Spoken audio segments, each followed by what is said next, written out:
The following is a presentation of the BellyUpSports Media Network. The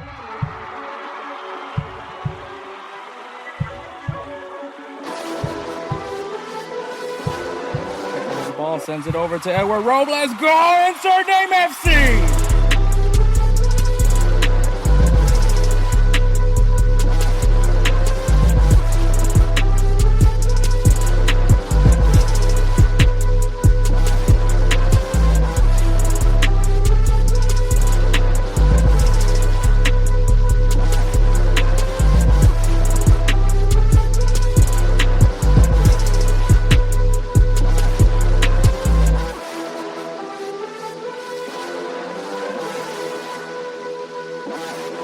Let's go! Insert name FC!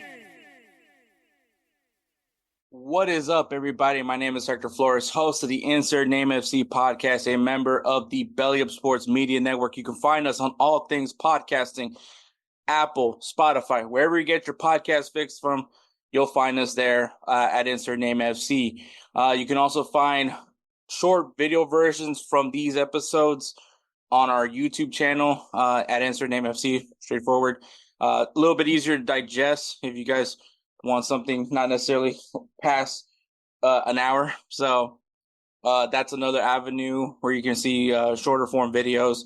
As well as seeing the videos, you can also find us on GolzTV, GOZ.TV. That's another avenue where you can watch these clips and episodes from. So I guess two things I need to address on this introduction. Obviously, no episode last week. What happened was, I think it happens to everybody, right? I just didn't manage my time accordingly, and because of that, I just wasn't able to record an episode. And I think I want to say last week was a pretty slow news day. So not this past week of football, but like the week before, pretty quiet. Obviously, international break. At this point, it's just a lot of same shit to talk about. Fucking people complaining about Mbappe not playing for France, or Mbappe not playing for France, or because of an injury or some shit. Vinny and Hendrick. I think Brazil. A lot to talk about Brazil, but yeah, man. No, just international break. I know a lot of people don't necessarily like it too much, don't care for it because of they want to see the league action and all that whatnot stuff. But I'm not one of those guys. I actually do like the international break. It provides a lot of great matches, and I think there's a lot of matches currently being played that I would argue are pretty important right now. World Cup qualifiers, Nations League, even though depending how you feel about it, I believe AFCON qualifiers, either AFCON qualifiers or World Cup qualifiers. It's one of the two, but those are pretty important matches if you're from Africa as well. So I think that there's still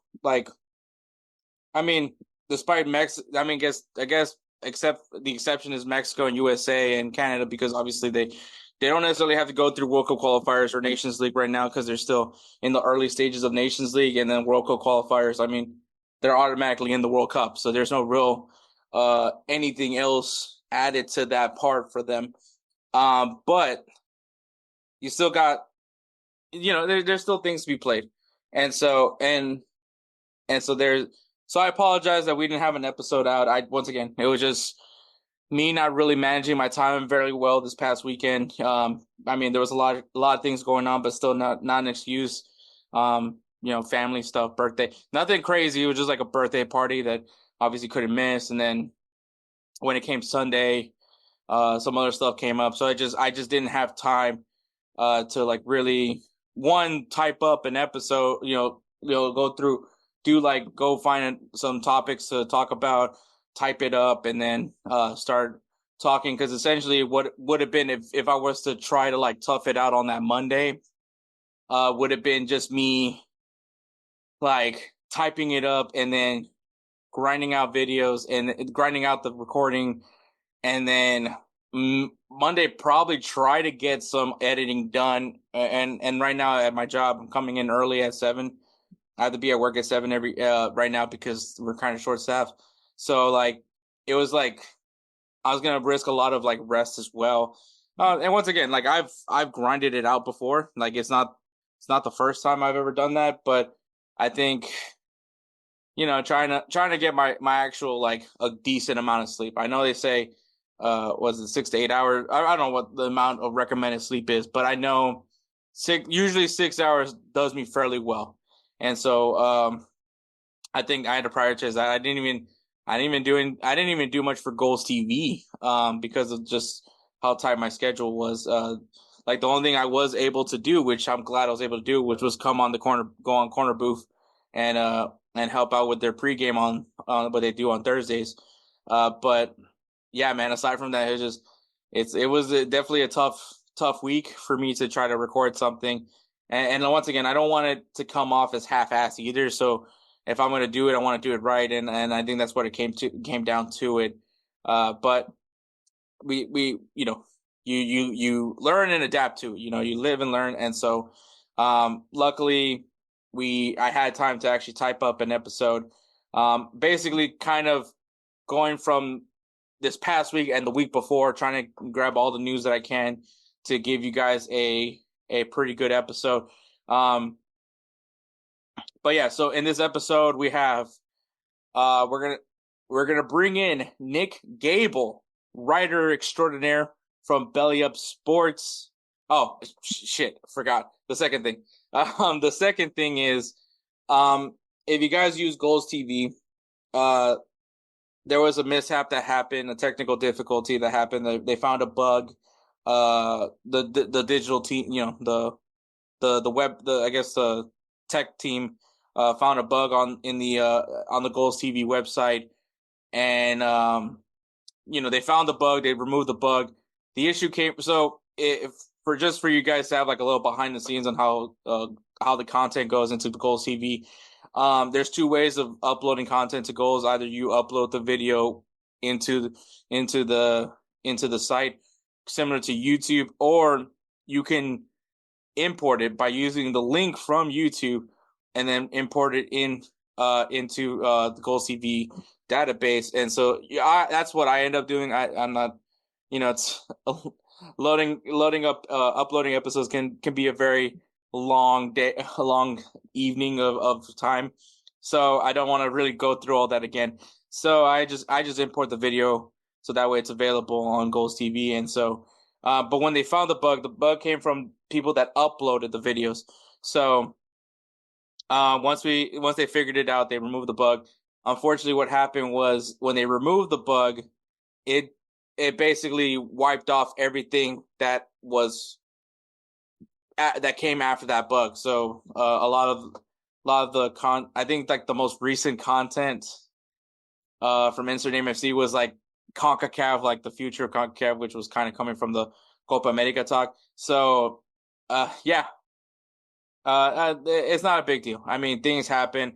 I think the good thing is that they caught it now versus maybe catch it even further down the road, and then even more content is removed from the GolzTV platform. Especially, I believe they're about to unveil a new platform for the website. So I think it happens, man. It's GolzTV is just as young as a company.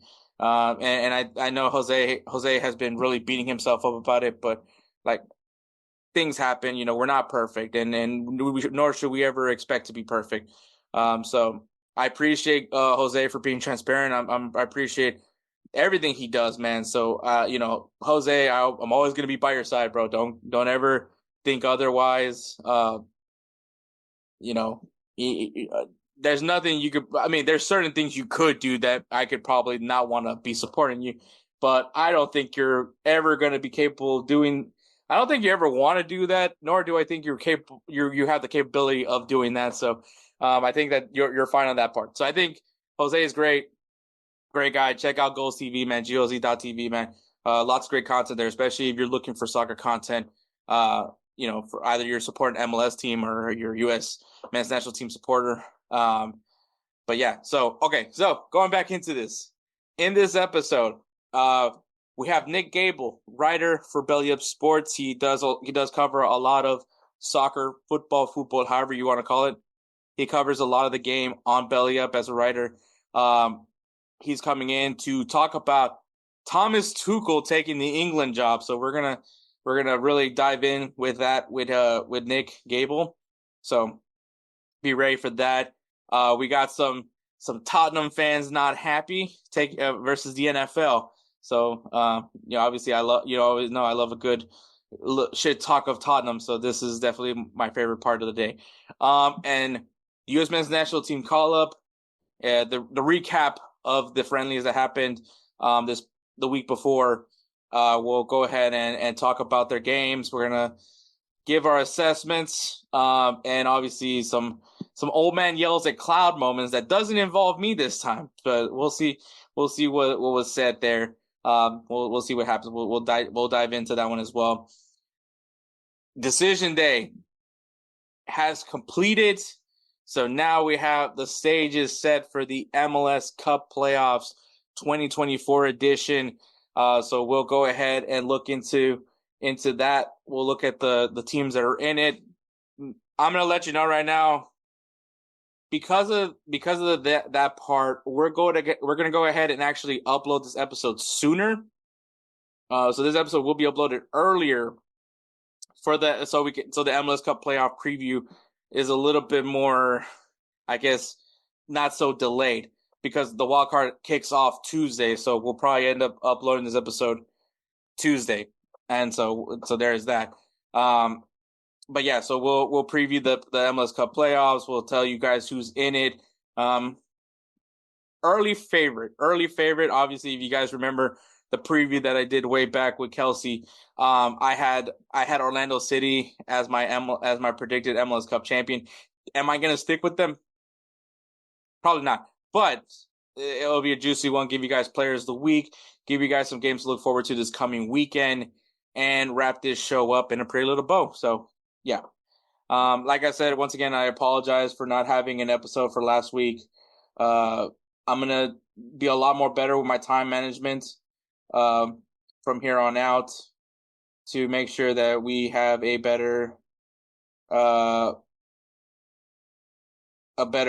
more accurate. So sit back, relax, and enjoy episode 191. All right, so take a break and then we'll keep going. Let me tell you guys about BellyUpSports. BellyUpSports is the internet sports bar. Go ahead and check out their website, www.bellyupsports.com, to read some great articles from great writers all across the country, from hockey, baseball, golf, soccer, you name it. BellyUpSports is the premier, not your average website. All right, guys, overreactions from this past weekend of football, and I'm just going to tell you right now, obviously, congratulations to Inter Miami, winning the Supporters Shield. Also set the MLS record for most points in a regular season. For people that are not necessarily familiar with what the Supporters Shield is and MLS in general, the Supporters Shield is given to the team that has the best overall record, obviously points. If you're talking about how the point system works in football, when it comes to wins and draws. But yeah, Inter Miami ends up having the best season that any MLS team could ever have. And so obviously the team with the best record also wins the Supporters Shield. Does that trophy hold any significance? No, not really. I mean, I'm sorry not to be an asshole or anything like it, but that's the truth. It's not much. There's nothing really of merit when it comes to Supporters Shield, just besides saying that you're the best regular season team, which, I mean, when you look across the globe of football, when they have with tables, because there's not that many other leagues that have this format with the playoffs, aside from Liga MX, just off the top of my head. But in the rest of the world, it's a table format. So at the end of the season, come the final day of the season, decision day, you would have a champion. That whoever finishes up top would be the champion. And so the Supporters Shield, while it is something of note, I think the history of it comes from the fans. That's why it's called the Supporter Shield, because the supporters awarded this award to the best team, the best regular season team. The reason why I don't say it holds much value is because the fact that right now the ongoing trend is that most Supporter Shield, majority of, I don't want to say all of them, but majority of the Supporter Shield winners don't don't win MLS Cup. They end up not winning the MLS Cup. It's actually a curse amongst MLS fans that if you win the Supporter Shield, you're not going to win the MLS Cup. So I think obviously it's a little different because we are talking about Inter Miami, and I know that people are probably tired of the Inter Miami glazing, and I'm probably one of those people as well. But this is a different team. Could they be the team that breaks the curse? It's definitely something to look into. But I will say this, man, and this isn't really my overreaction, but obviously then Infantino was at the Inter Miami game, the last game against New England, which they ended up winning, I believe, 6-2. And Infantino announces that this Supporter Shield triumph for Inter Miami qualifies them for the 2025 FIFA Club World Cup, and that they will be kicking off the tournament in Hard Rock Stadium in Miami in 2025, and obviously this coming summer. And I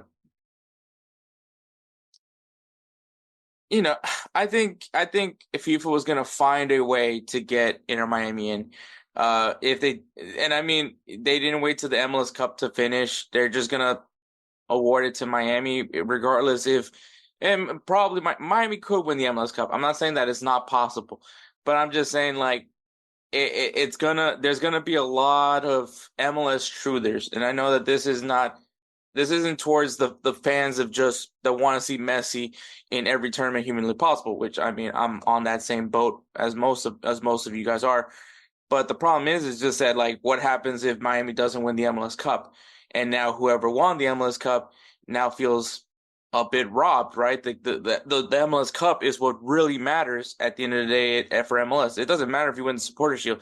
Did you win the MLS Cup? Are you the MLS Cup champion?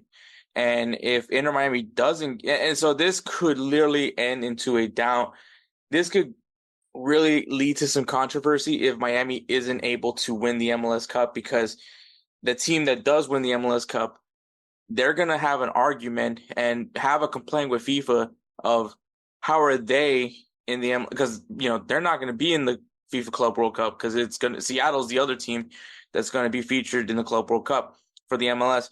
So like that team that wins the MLS Cup, they're going to look at that and be like, why are they in it when we won the whole thing? And so MLS is going to have to do some soul searching, have to figure some things out. I think there's a lot of things that MLS needs to figure out in general. And I mean, in this episode, we're going to talk about the MLS Cup playoffs, but I think that there's going to be a lot of things that needs to be discussed as far as Inter Miami goes, because, well, not just for Inter Miami, but just the league format as a whole, because of the fact that now, if you're going to put value towards the Supporter Shield, there's questions, right? Now there's questions. And so, like, what matters more, winning the Supporter Shield or the MLS Cup? Because essentially, once again, if Inter Miami doesn't win the MLS Cup, you've just said the Supporter Shield has more value than the MLS Cup. And I think that could be kind of problematic in this league. But it wasn't just going to be about this. It was actually going to be about Decision Day. I think Decision Day was very much fun. I got to enjoy it as a Dynamo supporter, to watch the Houston Dynamo do their thing and secure a fifth place position. So I can't wait. I'll talk about a little bit of that more when we get to the MLS Cup playoff preview. But yeah, man, Decision Day, very dramatic, man. If you guys haven't given MLS a shot, I think this was the best day of matches to watch, to see how all the drama that came by.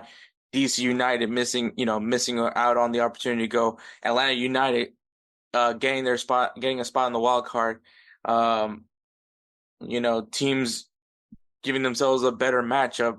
All those things. I think were big from this final day of matches for the MLS. And if you're Toronto FC, just having to sit in the sidelines and not be able to have no control over anyone's destiny was probably a little bit rough for them. But obviously San Diego FC comes back is going to come in next season, and that could possibly, well, that's gonna add that decision day. All teams will be playing, so that's a good thing. So we'll see how that all transpires. But decision day, great, great, great. Decision day, one of my favorite decision days, probably because of the fact that Dynamo won in very dramatic fashion in a game-winning, a game-sealing goal in the final minutes of stoppage time. So pretty good weekend, I would say myself. But all right, man, we're gonna go ahead and segue right into our interview with Nik Gable, talking about Thomas Tuchel becoming the English manager. Fight and win! All right, guys, we have a special guest with us, appearing for the first time on Insert Name FC. If you've seen his work at BellyUpSports, lots of writing, not just soccer, but he does cover soccer for Belly Up, and that is, of course, writer extraordinaire, Mr. Nik Gable. Thanks for having me. I'm glad to be here. Yeah, man. I've been trying to find when I could bring you in, and luckily you did drop an article discussing this very topic that we're gonna talk about. Obviously, Thomas Tuchel taking the England job. But before we get to that, first question we always ask every new guest that we have: what was it that exactly got you into soccer, football, whatever you want to call it? It was the 2014 World Cup. I was 15 years old, and me and my buddies were playing this game called Cuppies. It's where there's one goalie and 7 or 8 other people trying to score, and it's like a free-for-all. And we would play that game, and then we would watch the World Cup after. And then, unfortunately, I became attached to Tim Howard, and that led me to be an Everton fan. And when I had checked the standings going into that next Premier League season, I was like, oh, finished 5th. Everton's on the come up. Since then, it's been pain, misery, and different owners, horrible transfers, players getting arrested for things they shouldn't be doing. So definitely the 2014 World Cup. Yeah, man. I mean, Tim Howard's a good shout. I have a lot of admiration for Everton fans. I mean, I'm not obvious. As far as English Premier League, I support Arsenal. I'm sure you see me troll Tottenham as much as I do on this thing. Mm-hmm. But yeah, Everton. I have a respect for people that are Everton fans. I mean, you come with great company. Christian Polanco of the Cooligans is obviously a diehard Everton fan. I did shed on your guys' kids for our 3-3 down, but that I wasn't a fan of the great kid. That's just me. But I usually like Everton's kids, by the way. That was just one of those times where I'm just like, I don't see it. But yeah, man, I love that. Cuppies. I didn't even know that was the name. I played it a lot as well when growing up as a kid too, and I never knew that was actually the name. It's essentially like 21, like I guess soccer's version of 21. So so yeah, it's cool that now I know the name of it. I just called it free for all. I guess that's what we call. I don't remember what we even called it, but yeah, it probably has different names. But yeah, that's good to know, places, man. I learned something new right now. Awesome. But obviously, you cover a lot of soccer for Belly Up. What was it that got you into writing, by the way? Like this sounds like a weird answer, but like sports got me into writing. I've always loved sports, and I always I'm never like I majored in philosophy and religion, and that's a lot of writing. So I just enjoy writing. But I started like a blog when I was like a high schooler, and we had this class where like if you finished your work, you go on the computer, and I would write for the blog. And I remember one of my first articles was explaining why Paul Pogba was worth 100 million euros. I think he still was worth the investment, but yeah, basically just sports got me into writing. That's good to know, man. And I think I'm one of those believers still in Paul Pogba. I think any team that ends up getting him, they're getting a gem. So I'm right there with you. But obviously, man, the big news that happened at least this past week, which was England finally getting a manager after Southgate stepping down after the Euro, which is it's crazy to think we're so far away from the Euro now. But since then, they just haven't, England hadn't hired a manager, but they have a manager now, and that is the former Chelsea, Bayern Munich, Borussia Dortmund, PSG boss, Thomas Tuchel. So I got to ask you, when you saw this pop up on your phone, I'm assuming you get notifications from everywhere. I'm sure from Fabrizio Romano as well. Of course. What went through your head when you saw Thomas Tuchel and England? Seemed like a weird fit because I hadn't put it together in just like who I thought they were going to hire. I thought they were going to wait for Pep. I thought they were going to wait until June and just hire him. And I think he wanted to, he said he's wanted to coach national team. So, but I thought this was a good hire. That if you're going to bring someone in to win, the goal is to win the World Cup in 2026. You can do a lot worse than hiring him. And I think if you look at his resume, he's proven winner.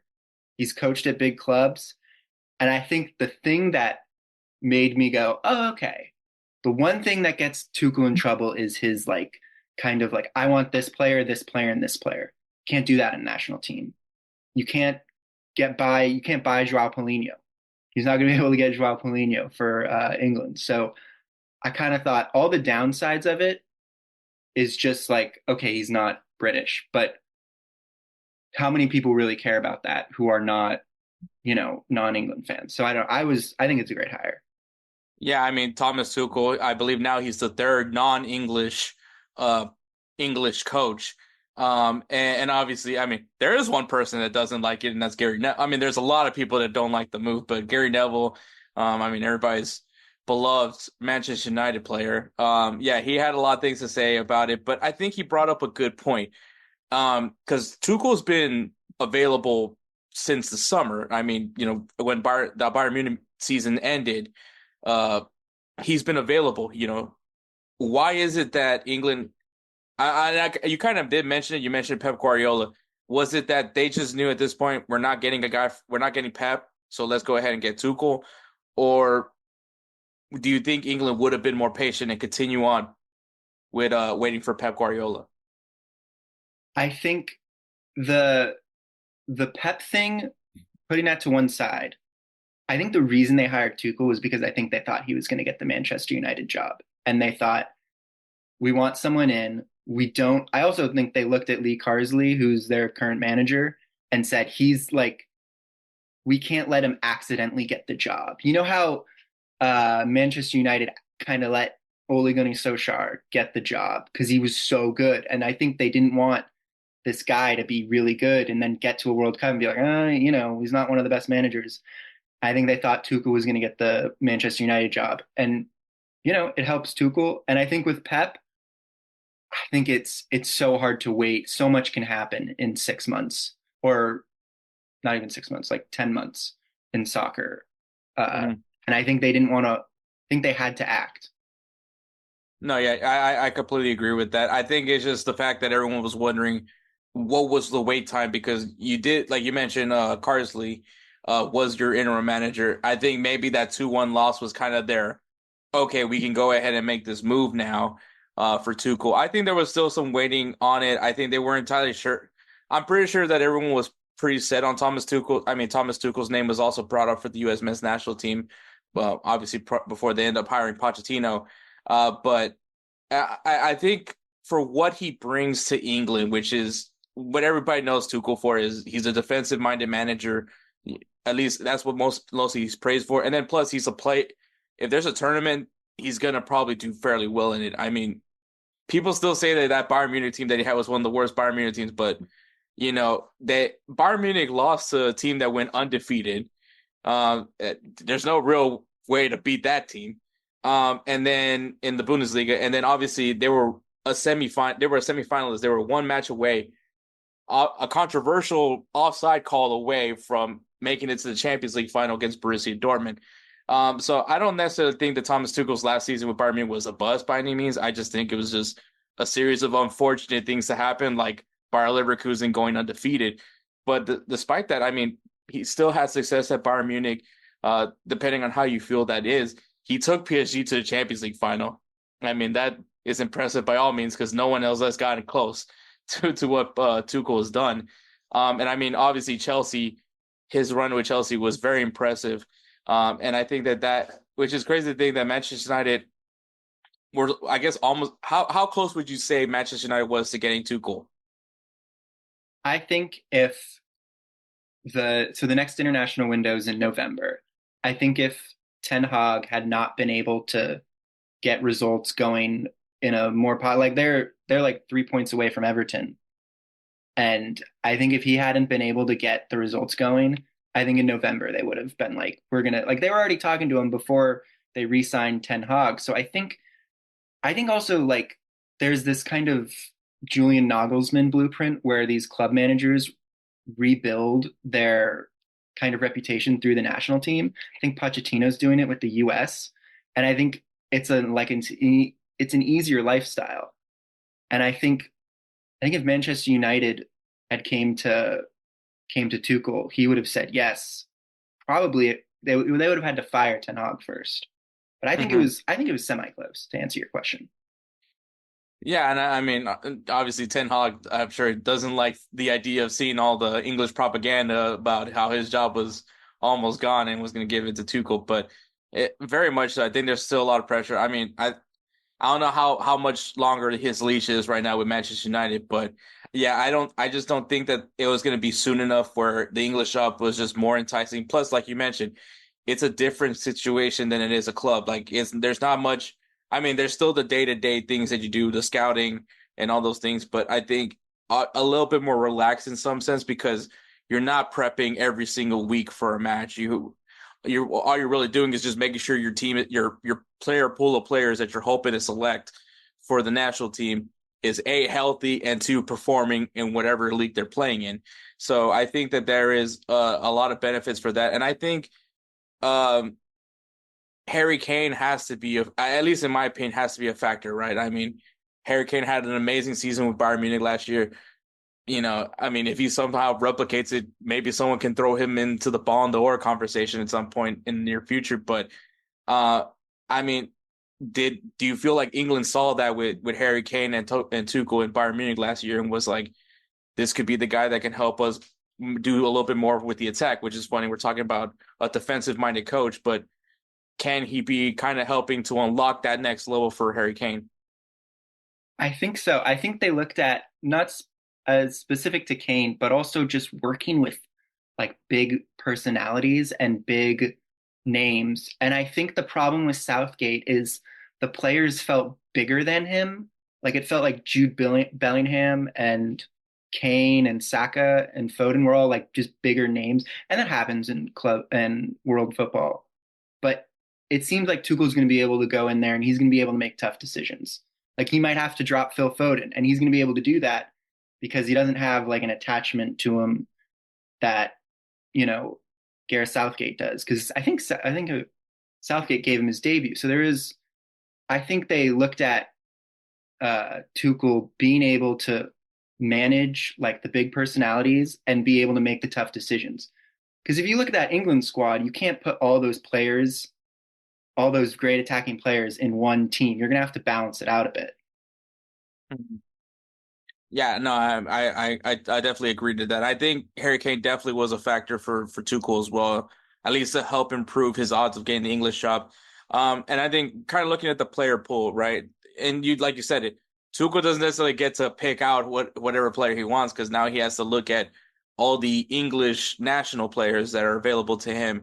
And I mean, I would say it's still a very good crop of English players. I don't know if golden generations. I mean, I think at this point we're kind of being a little too loose with that word now. Um, Definitely. but I mean, he's got a really good group of talented English players. I think definitely one of the better crop of players I've seen from England. I feel like every position is covered into some sense. Um, who's that player that you think benefits the most from Thomas Tuchel coming in as the English coach? I think it's Jude Bellingham because I think Tuchel likes to play with two attacking midfielders, and I think that's Bellingham's best position in a side that has like structure and that isn't kind of just thrown together. Because it did seem like that England Euro squad was kind of just thrown together, and there wasn't that much structure in it. And I think Bellingham benefits the most because I think Tuchel's going to go in day one and be like, we're building this team around Jude. Also, a sneaky little who also maybe benefits the most. I think Reece James benefits a bunch because Reece James, he started that 2021 Chelsea or Champions League final for Chelsea. And I think if he can get his form back, and one, if he can stay healthy, which is very hard for him, but if he can stay healthy, and he'll be back in the conversation for England. Yeah, and I think it does help with Tuchel. If there's one person that knows his system better than anybody else defensively, it's definitely Mhm. Reece James. And I mean, there was a point I think that we all thought Reece James was one of the best right backs in the world. And like you mentioned, it hasn't been necessarily his play on the field, it's the fact that he has been playing on the field that's hurt him more than anything else. And I mean, I would probably say that right back position is very much open for England. Uh, Definitely. Fullbacks in general, but yeah, it's a very wide open for anybody to take over. I mean, you can't, Walker cannot hold that position any longer. I think age is eventually going to get to him, and Reece James should have been the guy that took over, but like you mentioned, the health part of it goes. But obviously, England is not necessarily the least pressure job in the world, right? I mean, this is like the New York Yankees of Europe, of international football. Um, Definitely. the press is going to be on you. Actually, as a matter of fact, English media is almost an exact replica of the New York media. Uh, what is Thomas Tuchel getting himself into as far as pressure? And I mean, we know how much he loves the media.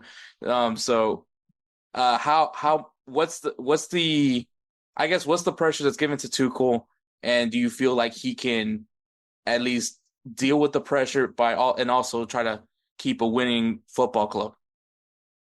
I think when it comes to pressure, Bayern Munich is probably in a weird underrated sense on the national stage, probably one of the more highly pressurized clubs, not only in like Germany and Europe, but probably the world, because there's so many like former players, former directors, just media. And I think he didn't always handle that great, but I also think like that's day to day. And in England, it's more of just like kind of international window by international window.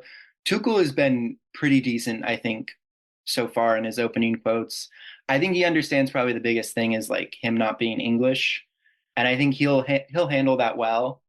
I think he can handle it. He's coached at PSG too, which is the biggest club in France, and Chelsea's pretty big. I think the probably the most impressive thing off the field he has done is handling the kind of Chelsea situation when Roman Abramovich was kind of sanctioned after Russia invaded Ukraine.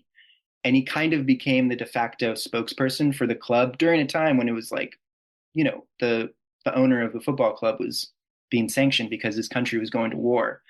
And I think he handled that pretty well. I think he's going to do fine. I also think he kind of likes it. I think he kind of likes being in a pressurized environment. And I think that's one of the reasons he probably chose the England job because if they fail, that's, very, very, very bad for his reputation. And failing would probably just be, in my personal opinion, probably not reaching the semifinals or even the quarterfinals. But if you succeed, it's a two-way street with the pressure. If you succeed and it's the summer of 2026 after the World Cup, he can have any job in the world he wants. That's very true. And you like you mentioned, I think you're right about semifinal. I mean, say what you want about the Southgate era, but they went pretty far in most tournaments that they were in. I mean, two Euro finals also to throw into it. I mean, just those penalties and those Spaniards, man, you just can't get away from them. But Yeah. and I mean, so I mean, I'm sure the expectation for any English fan is to go back to the final, go back to and finish high, but. Um, I guess my question for this one uh, is that obviously can Tuchel follow up to what Southgate did when his time in England? So I think he only really gets the 2026 World Cup. I don't think he wants to coach after it. So it's essentially like Pochettino with the US, like you're really only brought in to do one thing and has achieved some level of success in one tournament. I think for Tuchel, it is like we are in a World Cup that is expanded. It is going to be probably the hardest World Cup to win. Um, the traveling, because when you're traveling in the last World Cup, I don't think Qatar is that big of a country, but you're traveling across the country for the U.S. I assume teams will be playing. So it will be I'm saying all this to say that it's going to be very hard to win that World Cup. Historically, in these tournaments, favorites don't win it. Like Spain was not the favorite. They were a favorite, but they were not the favorite to win the Euros. France went into the 2020 or 2018 Euro, or no, the 2020 Euro. Oh yeah, 2018 World Cup. I don't think they were favorites. Then after that, in the 2020 Euro, 2022 World Cup, and 2024 Euro, they were favorites. Never won it. They did make the final in 2022. Um, I think it's going to be hard for him to succeed. I think success is playing like good football and basically like if you lose, don't lose badly. Don't lose in a way where it's like, they didn't have a system. It was horrible. You know what I mean? Or like they lost by 3 goals to Spain in the semifinals. It's kind of like Germany, how they lost in the last Euros. They lost, and it was kind of controversial and it was close. But it was a good loss. You know what I mean? I think it's either a good loss or winning the World Cup. And I don't think they're going to win the World Cup. I just don't think it's hard. It's not like it's kind of random too. Yeah, I think with the expanded World Cup, it's gonna be different for everybody. It's new to everyone, so I think it's gonna be a lot more difficult. More teams just means more possibility for upsets. So I agree with that notion. But I mean, obviously you grade this a very good signing for England, a good opportunity for Tuchel. When you have to put in a grading scale, like, A to F, what would you grade this for England, for Thomas Tuchel? For England and Thomas Tuchel, or both? Yes, for both. Okay, for England, I think it's an A- considering like who was available. I think like the only reason it's not an A+ is because I do think on a certain level it does shine a light on how like messed up their coaching system is, and how like there hasn't been an English manager has never won in the Premier League era. There's never been an English manager to win the Premier League. And despite them having this great league, the most money, they still kind of can't get the manager, like a singular manager. And I don't think Eddie Howe or Graham Potter, who were the kind of 2 only English guys, would have been a better hire than Tuchel. For Tuchel, it's an A+++, because worst case scenario is he doesn't do, like, they flame out. But all these jobs are all like all the European jobs, all the big clubs are always coming open, and there's new managers every year. So it's not like he's just kind of taking a break from club management, because I think he's a club manager, not an international manager. So England A-, Tuchel A+.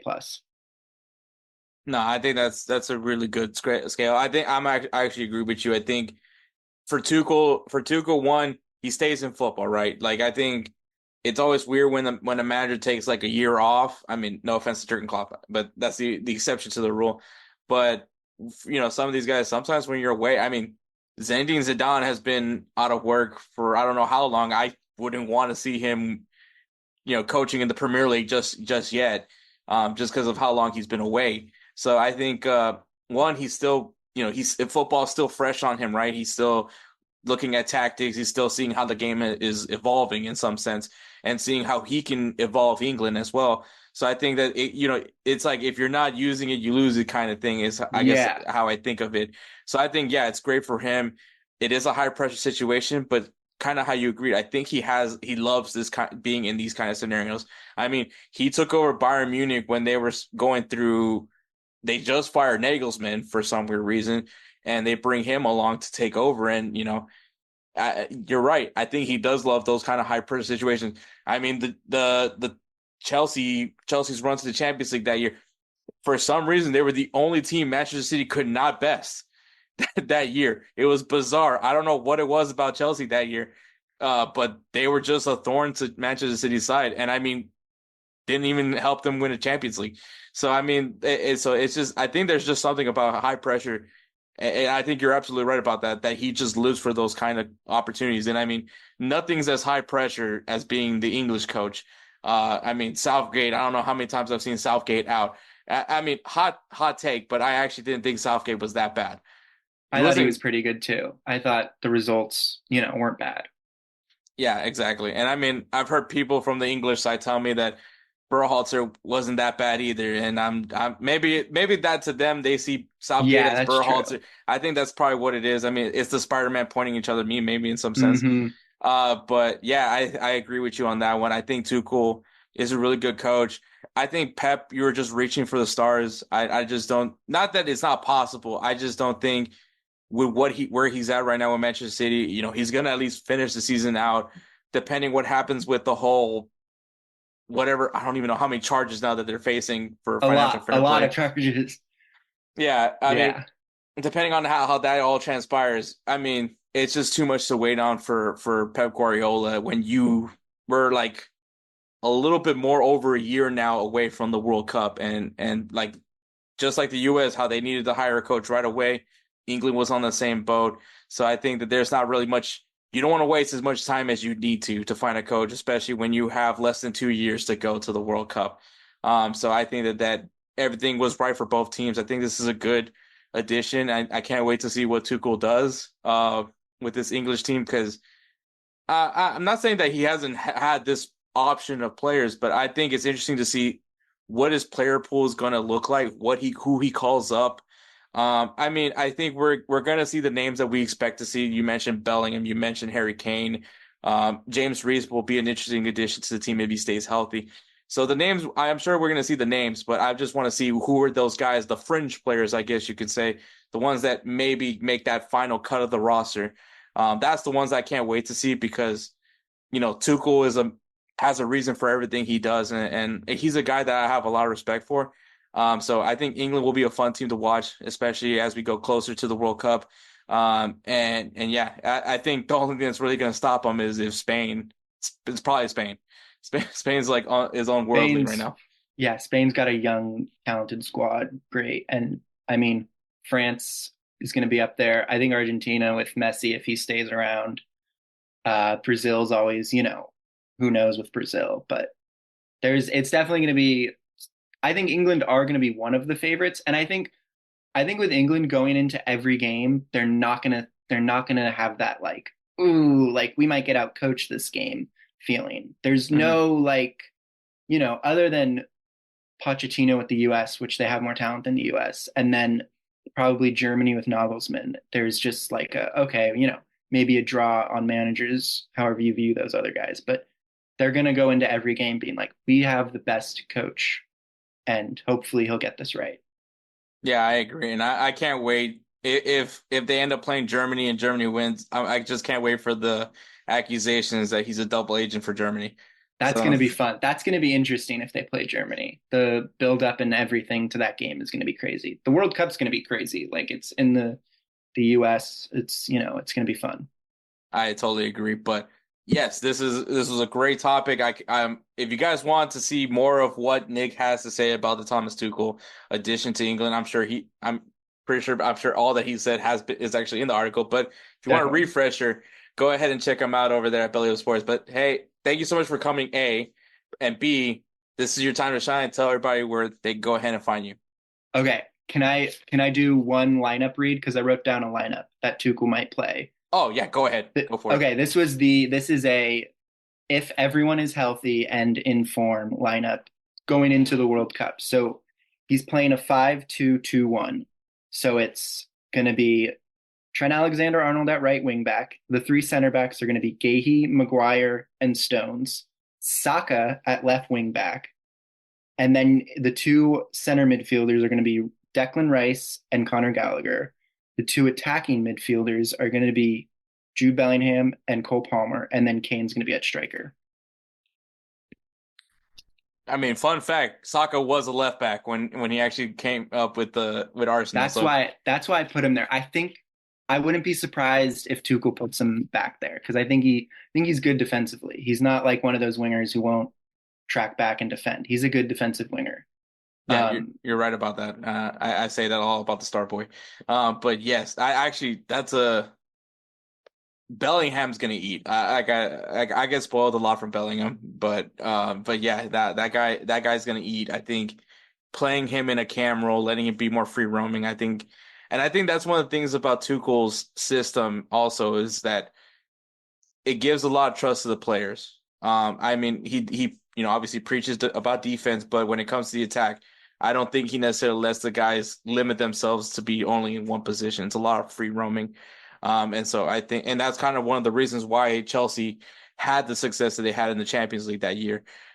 Is because of that trust that he was able to do. Like we don't have to outscore everybody. We just need to defend as much as we can and just pop one in, and that's game. And Yeah, I think and that's why he's a proven tournament manager. definitely. I think that's one of the benefits to having him in the World Cup is that the man knows how to win in tournaments. So that's a really good one. But yeah, I like that lineup. If I see that back line, because that's one thing that people don't talk about is England's got some center backs, and They so do. Maguire also, he's a bit of a meme player, but he plays better for England. And I always feel like there's those players who just play better for their country I agree to than they that. do with their club. But yeah. You can find me at Nik Gable 37 on Twitter, and that's Nik. Not there's no C. There's just a K. All right. That's where you can go find them, people. Also, by the way, I just wanted to ask this real quick. El Clasico is this weekend. Obviously, you see me in the Real Madrid kit right now. Um, any predictions? If you have to be honest, be honest. I know I'm ready to get hurt. I know Real Madrid hasn't looked pretty right now, but what's your prediction for this weekend for El Clasico? I mean, Barcelona have looked really good going forward. Yeah, I don't want to hear that either.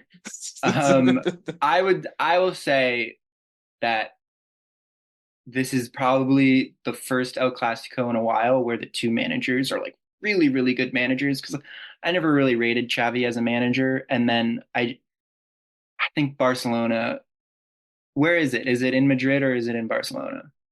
Um, I it, would, let me see. I Should think it's gonna be 2-2 wherever it is, to be honest. Oh, regardless. Yeah, regardless. I think it's 2-2. Oh, it's in the Bernabeu. Ooh, yeah, I still think it's gonna be 2-2. I think it's gonna be a fun game because I think the Clasico has kind of not had like Barcelona's had Lewandowski, but he doesn't like Lamine Yamal is like a star. Like he is a genuine like you can put him on a poster star. Whereas I just don't think Barcelona have had a guy like that attacking wise since Messi. Hmm. Yeah, I mean this kid just out of nowhere just like took the world by storm and talk about like the first like how to start your career off by becoming the next big thing for Barcelona and then immediately get recognized by your national team and then get them to win like before you like right after you turn 17 you win the Euro like this kid is this he's not going to win the Ballon d'Or this year but he's going to win Ballon d'Ors and He's that's gotta win one at least in the next yeah couple of years. uh, Probably more. I think that's also another thing that I'm just excited about the future of this game because there's so many players now that you're just like, it's not going to be like not everyone's going to be overshadowed by two guys that are really good. Like now it's, you know, like it's like the unfortunate thing of Neymar, right? Like Neymar missed out on having his moment because he was, shadowed by Messi and Ronaldo. And you could say that for many players that were, I'm sure that whenever we're older and we tell them about these names, no one's gonna believe us because they just see Cristiano Ronaldo and Lionel Messi on the Ballon d'Or. But I think that, and I can't wait for the future now because it's gonna be just nonstop names. Um, I hope Osimhen at one point wins one. I want to see another African win the Ballon d'Or. I mean, at the rate Christian Pulisic's playing, it'd be nice. It'd be nice to see an American, I'm just but hoping he makes the Guardians top 100 players list. That's where I'm starting at. That's where if he makes that list at the end of this year, I think he's on the right track to being. I think he's probably going to be just all said and done our best player we've ever had. I agree. I mean, I'm trying to be on the Reina wagon, but just like Reece James, man, the kid just can't stay healthy. So He's also so young that I feel like if he was like a stock, I would still keep stocking him because I still think he'll figure it out. And like Pulisic was injury prone, and then now he's not. that's very Knock on true. wood. That's a Knock on very good wood. point, right? Yeah. If you got some wood, knock on him for it for us. One thing before I go is you mentioned Neymar. I have to say, I think he has one more good Brazil run in him. I think in 2026 he's going to ball out because I think those Saudi players, because they're not tested, it's almost like they're on like load management for a while. Mm-hmm. Like I think they've always in the Euros they surprised like it wasn't that big of it. It wasn't like the Saudi all the players in Saudi were horrible. Like there were some good ones. No, I agree. I mean, I think the way Brazil got some results in the last international break, so I won't shit on them too much. But yeah, it's clear that Neymar covered up a lot of the issues Definitely. that Brazil had, which is funny to think that he's the leader in that locker room when especially when you think of Neymar and the antics and everything that comes with the name Neymar. But yeah, that guy, I mean, hey, he hung out with Messi. Something had to have rubbed up on him. I mean, Definitely. just like the tattoos when rubbed on Messi. But I mean, Hmm. like, so I think, yeah, I think he's. I rate him a lot. I think that people don't. I think the disrespect to Neymar is insane. But yeah, he was definitely one of the world's best. And yeah, if it wasn't for Messi and Ronaldo, he would have had a ball up at least one Ballon d'Or on At his, least one. in Yeah. his shelf somewhere. Um, but yeah, unfortunately, Messi and Ronaldo kind of ruined it for everybody. Yeah, it was except Modric. He came back in there in 2018 and won one. So Yeah, and I mean that was a year where you just a lot. So like a lot of people tell me that it was insane that he won it, but I was like, if you looked at that season, there's no way you don't give it to him. yeah, So, and then same thing with Kareem Benzema, you can say that as well. That was true. just one of those years where you was like, you just have to give it to that guy. Um, Hmm. so yeah, I totally agree. But thank you so much, Nik Gable, man. Make sure you guys Of check him course. out. Thank you for Give having him me. I'd give love him to that. come back. Oh man, anytime, man. Just let me know. Awesome. All right. Hey guys, this is Hector from the Insert Name FC podcast here to tell you guys about Canadips. It is a great tasting, superior alternative to traditional dip using CBD in a way that is radical, enjoyable, and effective. It comes in 5 core flavors: wintergreen, mint, citrus, mango, and American spice. Canadip CBD is the new evolution in dip, allowing guys to enjoy great, long-lasting taste without the downsides. If you guys want to go ahead and try them out, use the code BellyUp20 at CanadipCBD.com. Once again, BellyUp20 at CanadipCBD.com, and you'll get yourself 20% off your purchase. Thank you again for Canadips for being a great partner of Belly Up Sports. All right, guys, I want to thank Nik Gable for coming on. Make sure you guys check out all his articles that he writes over at Belly Up Sports. Great articles. Once again, highly recommend, man. He does more than just soccer and football, or however you call it. But that is our guy over at Belly of Sports. So thank you so much for coming on. And yeah, Tuchel. Still can't believe he is the England coach. But here we are. But continuing on with headlines, man. So Tottenham Hotspur. If you guys know, I despise this club. I hate this club more than I hate Barcelona. I'll tell you this. Okay, when it comes to my hierarchy of teams that I despise, and it's not really that many teams I despise. I only despise one team, and that's fucking Tottenham. I really don't hate Barcelona. I actually have a mutual respect for Barcelona. They are a rival, and that is the only reason why, but I do respect the club. And once again, Real Madrid needs Barcelona for La Liga to be respected amongst everybody in the soccer community. But Tottenham, I fucking hate them. I despise this team. Is it because I support Arsenal? I think could be a factor. I think the real hatred that stems from me from Tottenham is because obviously, if you guys know, my club is Real Madrid. I support Real Madrid. I am a Madrista. That is my club. If you guys ever notice, whenever I talk about Arsenal, I never say Arsenal is my club. I just say I support Arsenal. Real Madrid is my club. I live, breathe Real Madrid.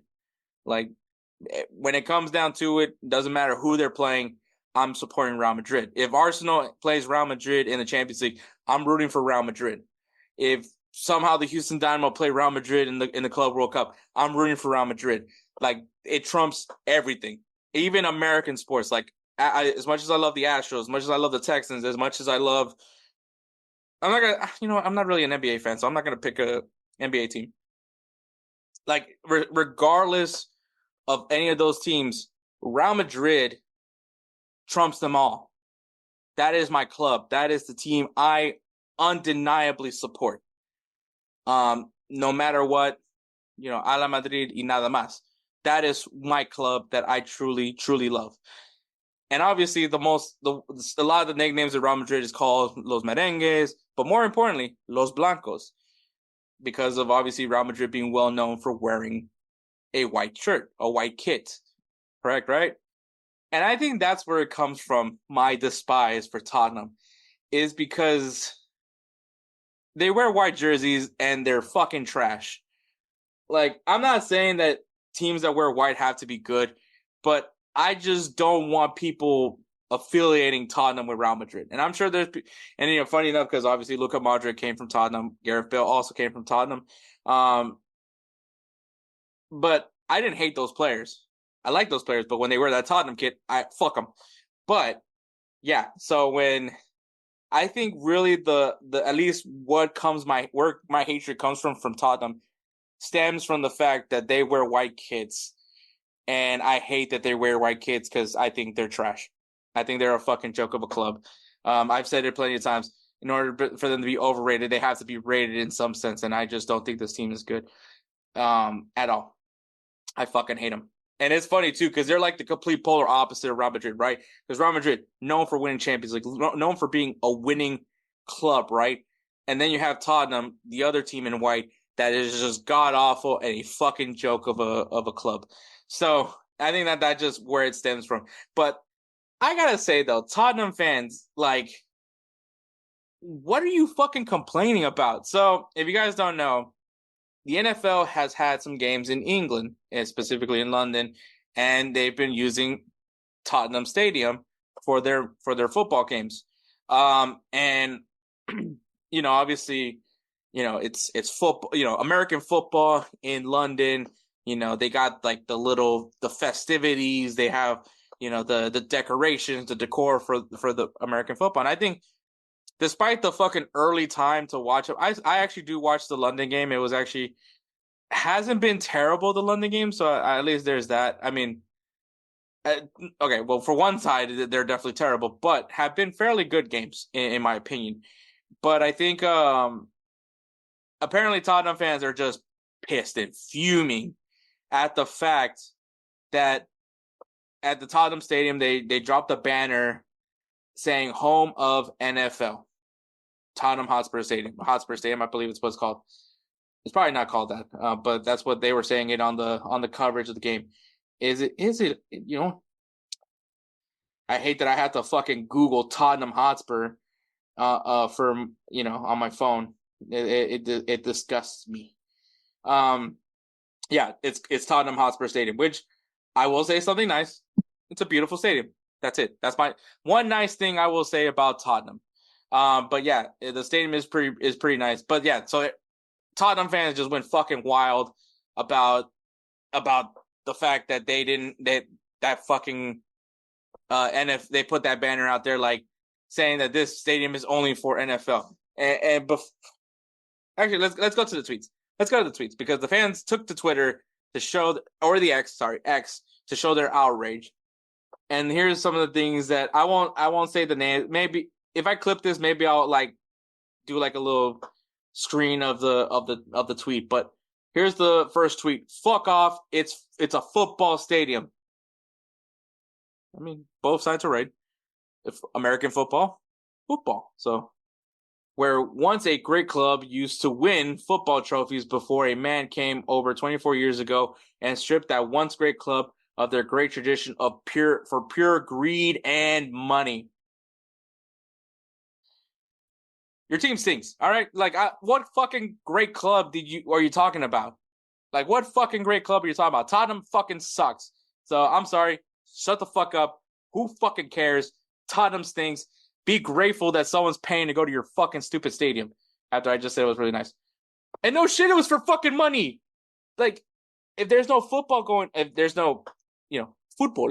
no football going on for Tottenham because it's the international break, well, I mean, or they were on the road, they still got to use the stadium is not just for the sport. The venue is still going to be used for concerts, for other sporting events. I mean, hell, I'm sure if WrestleMania ever comes into, I'm sure they'll put a banner, home of WWE. Are you going to get fucking pissed about that too? So, like, for me, that to me is just ridiculous. This tweet is hilarious to me of all reasons because, one, Tottenham fucking stinks. And two, yeah, like, it's a fucking venue. They're going to fucking use it for other things besides football matches. And they're using it for American football games. So, yes, it's for fucking money. You got to pay the bills. You still got to pay, bills need to be paid at the end of the day. The stadium does, just when the season's off doesn't mean that they need revenue. They need ticket revenue. So, yeah, funny for that guy. But all right, read the room for fuck's sake, FFS. The home of NFL, not the home of Tottenham Hotspur. At least we all know where the priorities of Nik are.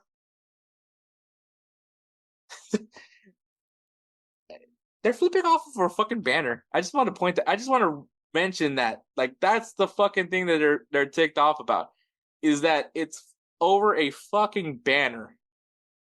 Yes, they're giving a warm welcome to the NFL. Like, here, welcome to London. And your guys just piss off, fuck off. Like, that's literally all, like, the vibe I'm getting is there's a bunch of lads just not happy because their shitastic football team is having to host the NFL. Like, to me, this is very fitting for Tottenham to be complaining about this. It's fitting. I think it's perfect that it is Tottenham. I don't know. I can't tell you how Arsenal fans would have gone if the Emirates Stadium was used for the NFL. I don't know what the reactions would be. Same thing you can say for anyone for Old Trafford or even the Anfield. Like, what would be the response? But I mean, it's the new stadium, right? It's a new fucking shiny stadium that the Premier League has. So of course they want to unveil it. And I mean, once again, the one nice thing I'll say about Tottenham, it is a very nice stadium. So suck it the fuck up. It's just, once again, you need money. Clearly you need money. No shit, this is for fucking money. I think oh my god, dude, this speech is fucking pure comedy. The home of NFL, and then adds the home of Tottenham Hotspur, you pussy. I just don't know. Dude, fucking bitch made is the word I want to use here. Bitch fucking made. It is just like, you guys are so fucking offended that the NFL comes into your stadium and they're welcoming the NFL, and you're so butthurt because, and it's not like the club doesn't fill the stadium. It's not that. But at the end of the day, man, like, I mean, you need to make money. No one's using the stadium right now because, either international breaks or, I'm assuming Tottenham was on the road, or maybe Tottenham wasn't playing. Maybe they played Saturday and they played the game on Sunday, obviously because it's NFL. So I don't know where I think the outrage is hilarious for them to be getting so fixated on this fucking banner that says home of NFL. All right, and here's the last post I'll read. Oh dear, purpose-built NFL stadium, home of NFL. Never mind the football club. It's actually home to, eh? Bro, people are seriously bad about a fucking banner. Like, I'm trying to think if Hotspur Stadium, the staff at Hotspur Stadium, like, if they just didn't put that banner out, like if they just let the banner is to be the funniest thing is the fact that people are fixated on this banner. Like, were they mad that the NFL was even there? Like, I think that's like, because they packed the stadium fairly well. Like, at least if I'm not mistaken, when I was watching the London games, like, the stadium was pretty well packed, and maybe it was people that traveled from the United States over to London to watch their team play in London. But I think that there was a good mix of fans, like, because people just came in and wore jerseys of the teams that they like from America. So I don't think that it was necessarily just Americans traveling to London to go to Hotspur Stadium to watch these London games. Like, I legitimately think that there was a lot of people that were excited to have the NFL in their country because, once again, it's fairly easy to travel. Because if you think about it, compared to like compared to a state, like I think the UK is probably the size of a state in the United States. So traveling from within the country isn't necessarily that difficult. Like I mean, for instance, like for me when I was living in North Carolina, when I was moving back to Houston, it was legitimately a 23-hour drive from North Carolina to Houston, Texas. So like just concept, right? And then if you guys want to dig into that one a little bit, like I mean, in Houston, I believe Dallas is like a 3 to 4 hour drive, and that's within a state. So I think it's just like I think that people really did enjoy having the NFL in London, and I think it's hilarious that these fans. I'm curious, would the banner have been the reason? Is the banner the reason why you're pissed off? Because I'm not being a dick. I'm like very much curious now. Like, is it the banner? Was the banner the trigger point? Was it the banner, or were you just like not having it? Like I'm curious. Like, were you just not happy the NFL was here, or was it because your stadium staff decided to put a banner that said "Home of NFL"? Like I'm really curious at that point. Like if that is legitimately the reason, I think it's very funny. I think it's very funny. Now, if you're not happy that the NFL was in town and you think it's just a gimmick and a whole like a whole thing, a money grab, not talking to not making fun of you guys. I'm making fun of the guys that are specifically mad at the fucking banner. Like there's no animal. I understand people that don't. I understand them, but I understand those people, but I also don't get it at the same time. But I can understand your frustration and why you would not want that. Just like the people that were mad at Inter Miami for doing a international tour from going to El Salvador to like Saudi Arabia. Like those people, like I understand their frustration over the tour, but at the same time is like I get why the tour is being done. Same thing like the NFL. The NFL is trying to reach out internationally, right? Trying to get more people to like American football across the world, because once again, American football is very much more is an American thing, but there's a lot of people across the world that's very much interested and intrigued by American football. I mean, we're seeing people intrigued from Brazil. We see intrigued in Germany, in the UK, Mexico. Like a lot of people do like American football, so I can see why the NFL is trying to reach out to these markets and see how much further can they go when it comes to getting NFL action to the masses. And so I see the reason why and yes, of course, money is all like you don't do things if there wasn't money in the game, especially if you're a business. So I'm not here trying to defend the NFL. I'm not here to try to defend Tottenham. I will never defend a fucking Tottenham fan. But I think it's just hilarious that people, it's like, so because to those people that didn't like the NFL tour, would you not want to see Taylor Swift perform a concert in your stadium?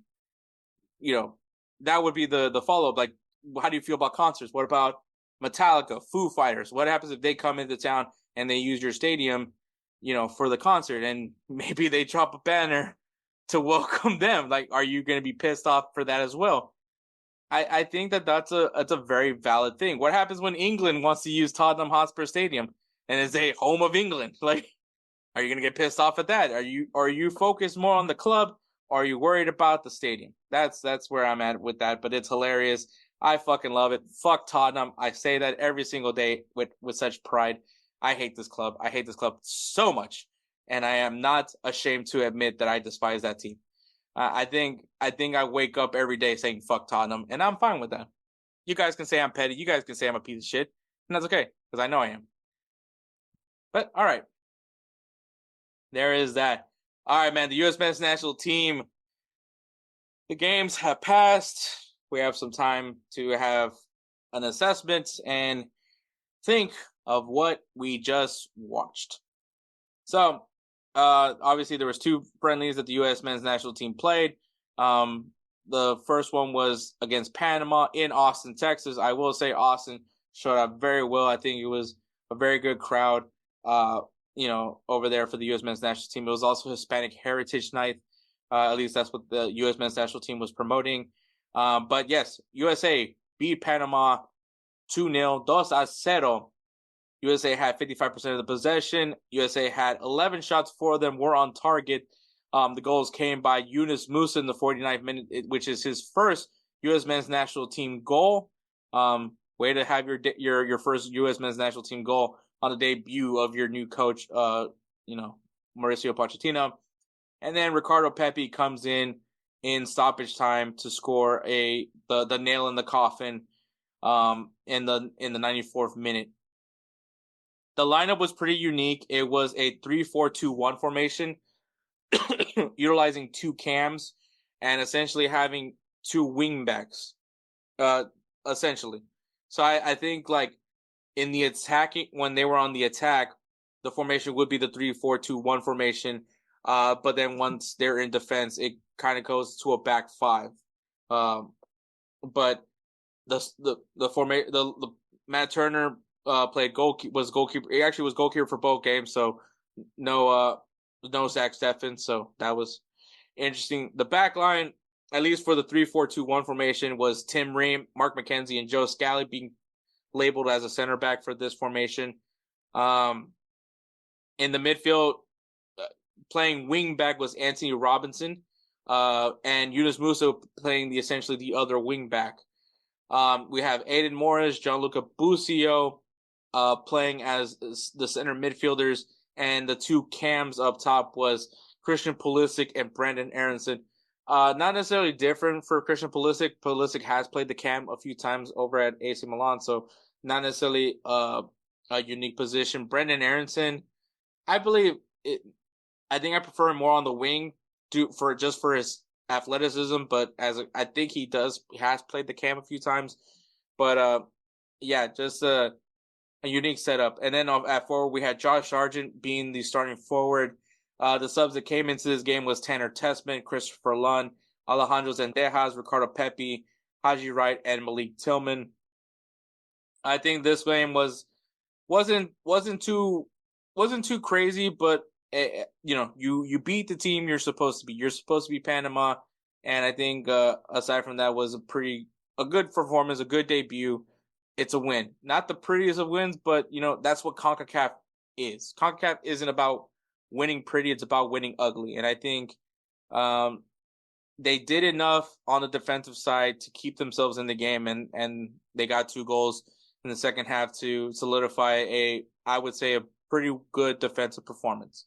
So I mean there's that. So that's the first game. The next game, which was at Mexico in Guadalajara, I believe the stadium of Chivas. The Guadalajara was the stadium, which I will say the atmosphere, unlike any other. I think I'll say this, as even though I'm not a Mexico supporter, I think it was good that Mexico was able to have a home game in Mexico. And I understand that Mexico has still a very good crowd when they come to the U.S., specifically in the Texas, California, Arizona markets, and Chicago as well. I understand that. I just think that there's just something different when it comes to playing in Mexico, and I think that we need to see more of that for Mexico. I think that to truly feel the Mexico crowd. I think and once again, not saying that the Mexicans in the USA are not the same type of Mexicans in Mexico, but I feel like it's just different, right? To play in your home country, and so I honestly will give props to Mexico for that, and I feel like it was a huge factor for them in this game because USA did lose 2-0, 2-0 to Mexico. USA had 53% of the possession. USA had total of 5 shots. 1 was on target. The goals came from Raul Jimenez on the 22nd minute, which I think we're starting to see some potential, not potential with Raul Jimenez, but we're starting to see the guy that we were hoping to see a few years ago. Obviously, he got dinged up with a really bad injury while he was at Wolves. And I think he's starting to find himself a little bit more over at Fulham. And before everyone says I'm a Mexico hater, I'm not. I've been a real big fan of Raul Jimenez for quite a long time. He's a guy that I use a lot on when in FIFA. or EA Sports. I never really used him on EA Sports FC, but when he was in his America days, when he played for Benfica and Atletico Madrid, I did use Raul Jimenez a lot. He was a really good striker. I got him to develop pretty good in those games. So I rate Raul Jimenez a lot, and so for me it's great to see him perform, even though it's against my country. But yeah, scores a free kick. I think validation, I think, gives you some senior leadership as well. I think maybe Santi Jimenez needs to take a step back. I don't think so too much, but I do think Raul Jimenez is a much needed veteran for Mexico. And the other goal was by Chino Huerta in the 49th minute, which was really, I mean, the nail was Raul Jimenez scoring that free kick. It really, you could just see the atmosphere just completely insane. And then Cesar Huerta, I mean, the 49th minute, which is the dagger. The game pretty much watched the game. USA, yeah, I mean, if you really think about it, 5 shots in the first, and 5 shots in this game against Mexico, and then 11 shots. Possession wise, it's very 50-50 whenever they go up against. Possession is not an important statistic, by the way. I just point that out in these recaps. But the shots, man, like they're not being clinical when it comes down to it. All right, but the formation for this one was a 4-3-2-1 formation, still sticking with the 2 cams in this formation. So we did not see the 4-2-3-1 formation that Pochettino normally uses, and we didn't see the 4-3-3 formation. And I think at least the reason behind not using those formations came from the fact that we just didn't have the players that Pochettino would use those formations for. Obviously, Timothy Weah out with injury, was injured. I mean, so Gino Dest is still going to be out for a while. Cameron Carter-Vickers was out. Tyler Adams, that's a question mark. Johnny Cardozo, I think Johnny Cardozo starts over Adams, but that's just my opinion. But you didn't have Johnny Cardozo, you didn't have Balogun. You lost, and I'm not trying to use this as an excuse as to why USA lost, because once again, you put the team out on the field. The team that's on the field, that's the team that's representing the US.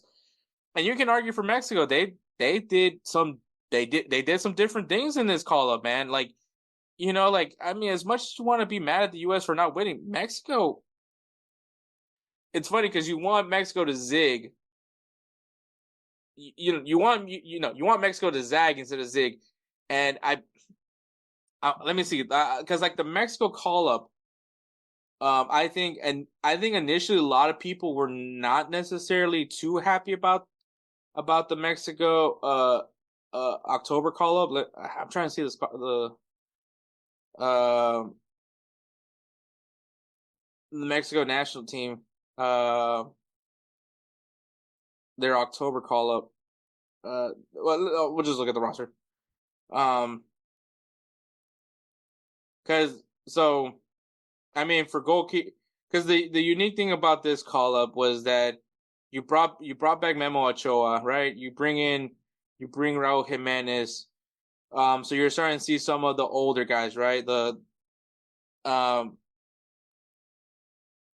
And so it was interesting, right? But obviously you had Malagon. He's starting.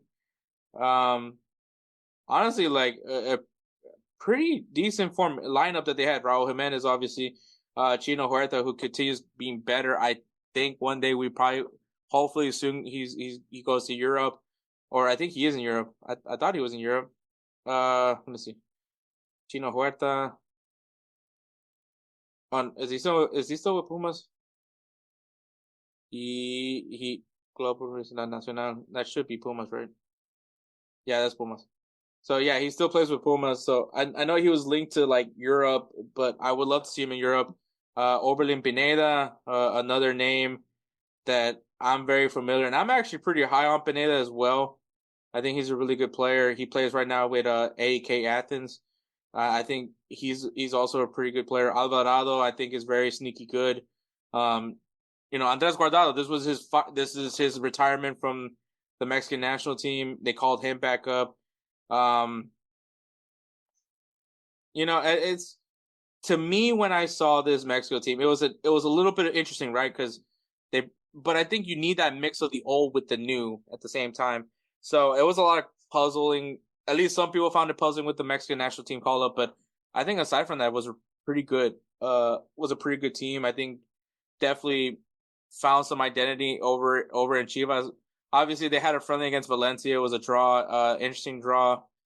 But still, I mean, these are friendlies. At the end of the day, this is a lot of just testing things out, seeing what works. Especially because the next call up there's matters a little more because there's I guess quarterfinals, if you will. But anyways, I think and maybe this isn't necessarily the real Mexico just yet, but for them to get a result, obviously positive for them. But yeah, USA just didn't have the mentality for the attack wise. You can say what you want defensively, but I think could have been more goals. I think so. I honestly think it could have been a lot more goals from Mexico. But the formation, like I said, is a 4-3-2-1 formation, sticking with the dual cams. Matt Turner was goalkeeper. The back line was Anthony Robinson, Tim Ream, Miles Robinson, and Joe Scally. I'm gonna say this: Tim Ream, like I said, I think if we were able to have Cameron Carter-Vickers and Chris Richards, another injured player. Once again, this isn't an excuse. You play who's on the field. You play who's on the field, who's available. You play them. I think we're just learning that the depth-wise of the U.S. men's national team is limited. And so Tim Ream, I think coming off the bench isn't a bad idea, or being a kind of a raw locker room guy. Still not a bad option to bring him in. But I think as far as his chances of the 2026 World Cup, yeah, not thinking it's going to happen. Miles Robinson, this dude should not be getting called up. That's just me. That's just my opinion on that one. Like I said, the midfield, we had Yunus Musa, Gianluca Busio, and Aiden Morris playing kind of the CMs. And then the two cams was Brendan Aronson and Malik Tillman. Once again, forward was Josh Sargent. There was just no bark and no bite from this attack. I am not going to lie. It was pretty fucking dead. So that needs to be better. That just overall needs to be better. The subs that came in was Christopher Lund, Tanner Tespin, Austin Trusty, Alejandro Zendejas, Haji Wright, and Brandon Vasquez. But I mean, at the end of it all, was not impactful. And I mean, so this is where the controversy comes in this game. We're talking about a friendly, by the way. I just want to remind you that this is a friendly, no excuse on this one. But it was a friendly. Christian Pulisic and a few other players had the option to return to their clubs, and which led to a lot of outrage of that. Of course, Alexis Lalas has to talk about this, right? And I get it. Even though it is a friendly, we are talking about Mexico, and at the end of the day, you don't necessarily want to lose to Mexico, friendly or not. You want to play them at your best. Do I feel if you had Christian Pulisic, Ricardo Pepi, Weston McKennie didn't even play in the Panama game. So I don't know if he would have played. Those are the three names that I think of off the top of my head. I'm trying to think of anybody else, but I think that at least those are the three big ones for me. To get those guys to be sent back, I think maybe Pulisic could have been impactful in the attack. I mean, obviously he's always impactful on the attack. I think what we lost when not having Weston McKennie is someone to be that dog. Because this lineup, I'm not gonna lie to you, had no fucking dog in them. No dog in them. Because when Zendejas, when he got bodied and he had that face-to-face with that Mexican player, nobody really was there for him. And I mean, you could probably give Haji Wright some credit, but he got not mollywopped. He got brought down. So, and me, that's not a good look, especially in these CONCACAF games. It's gonna get physical. It's gonna get rough, and if you don't have your teammates back, that's not a good look either. Zendejas is used to that kind of environment because he plays in Liga MX. But for nobody, and I mean nobody, coming in with any sort of intensity in that moment was alarming to me, And I think Weston McKennie would have been that player. I think Timothy Weah would have been that player because those guys are dogs. And I think, maybe I'm crazy, maybe I'm dumb, but you need to have some dogs on your team. And we didn't have any dogs in this one. And that's why, I felt that was kind of what didn't help with the no bark, no bite. Like there was no like oomph in the attack, and I think that's my bigger complaint. Does that happen with Christian Pulisic? No, I mean Pulisic is a tough guy. I'll give him that. But I'm in that scenario. I think of more of a Weston McKennie to come in and be even a fucking Mad Meow. Mad Meow's good. Say what you want, but that dude's a fucking dog. And so I think that those are those things you need. You need those kind of things, especially when you're going into Mexico, and a team that's gonna pound, that's gonna beat you up in that field. Like for those 90 minutes, it's the Thunderdome, and you didn't have anybody to really fight back with Zendejas, and so I think that was rough. But like I said, the outrage came from the whole fact that Pulisic was given the option to return to his camp, which I mean, apparently, AC Milan was very gracious that Pochettino did that, but obviously the Americans aren't going to be happy with that at all. So, and the voice of America, not really, but Alexis Lalas had some things to say about the load management aspect of this. Load management can kiss my ass. It should hurt you as a player. You should want to have been on this field to play Mexico. Whether it's in Guadalajara, whether it's in Los Angeles, whether it's in Columbus, whether it's on the freaking moon, you should want to move heaven and earth to be involved in a game as a U.S. men's national team player against El Tri. Anywhere, anytime, bring it. One leg, I don't care. You want to be involved. If you don't want to be involved, if you just brush it off, there is something wrong. There is something wrong with you, and there is something wrong with the program. We are talking about a friendly, but I do agree. When it comes down to it, USA versus Mexico is a rivalry game, and you want to play in those rivalry games, regardless of the pay of whether or not the game matters to some extent. But there is bragging right because it is Mexico. The thing with me is that we don't know the whole story. We don't know if Christian Pulisic wasn't feeling well or anything like that, and if he wasn't 100%, would he be impactful for that game? And I think that that's a valid argument. We don't know the whole story. We don't know the real situation.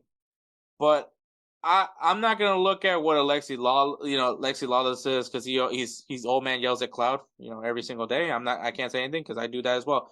But I'm going to look at another savvy vet, and that is Tim Howard, who was critical. He did speak about that. He did think that was not a good look, but he presented a spin zone that I actually do agree with. And I will say this, when you have players that are internationally good, and I want to say Christian Pulisic may not be world class, but he's getting there. Especially what he's doing with AC Milan right now. But when you are a top player, obviously you're getting calls up for your national team, and your club doesn't want you to get hurt. And we've seen it time and time again, players getting hurt while on international duty, in which obviously impacts the club.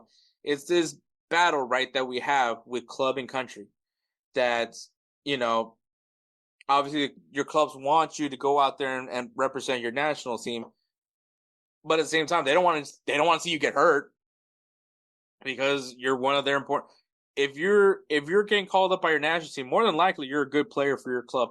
So it's one of those things where it's like, what is the good? What's the solution for that? Because it's not just a USA thing.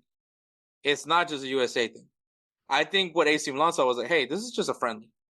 They don't care about the USA-Mexico rivalry. They just see it's a friendly. There's nothing of value if Christian Pulisic plays and gets hurt. he played for nothing. And I'm sure, next month when there's, Nations League, it's a completely different story. It's like, okay, there's something of some sort of value, depending on how you feel Nations League. That's important. We're not going to ask you to bring back Christian Pulisic.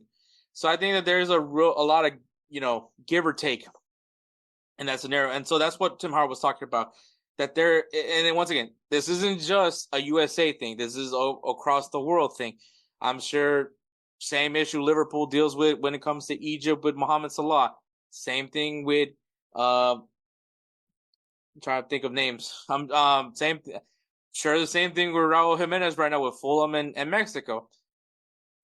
There's it's a real pick and choose kind of thing that you want your players to perform, but at the same time stay healthy.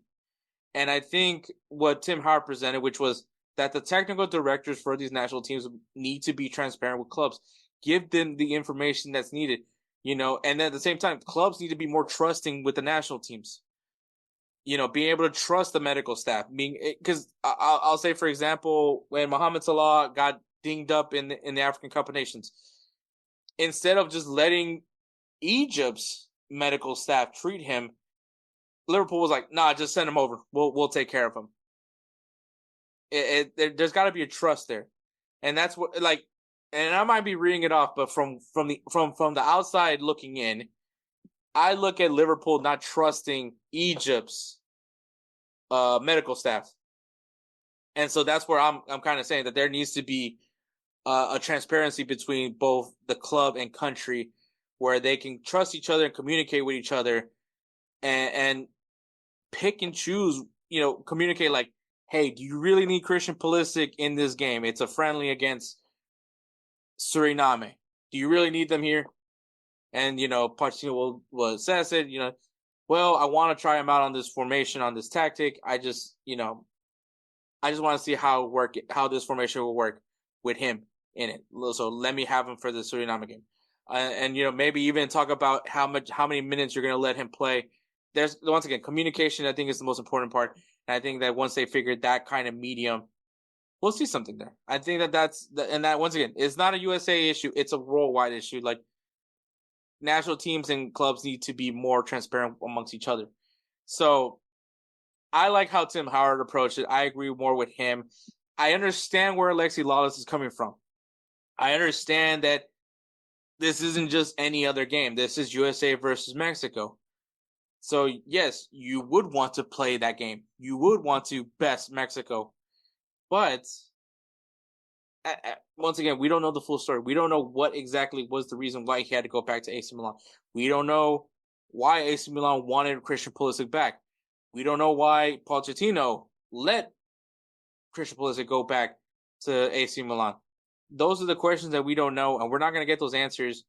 At least I feel we won't. Maybe Pulisic talks about it one day, but at the end of the day, we're talking about a friendly. And once again, I get it. It's Mexico, and I'm right there with everybody. It is Mexico. It's an important game for bragging rights. But, I mean, at the end of the day, these clubs need to look after their asset as well, which is the players.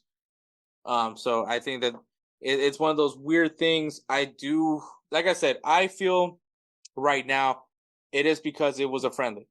I think when we go into next month, which November 14th and November 18th, when the USA has their next international break where they'll play the Nation League quarterfinals versus Jamaica, November 14th in Kingston, Jamaica, and November 18th in St. Louis, Missouri, USA, we'll have a better idea of what the priority is for the U.S. men's national team.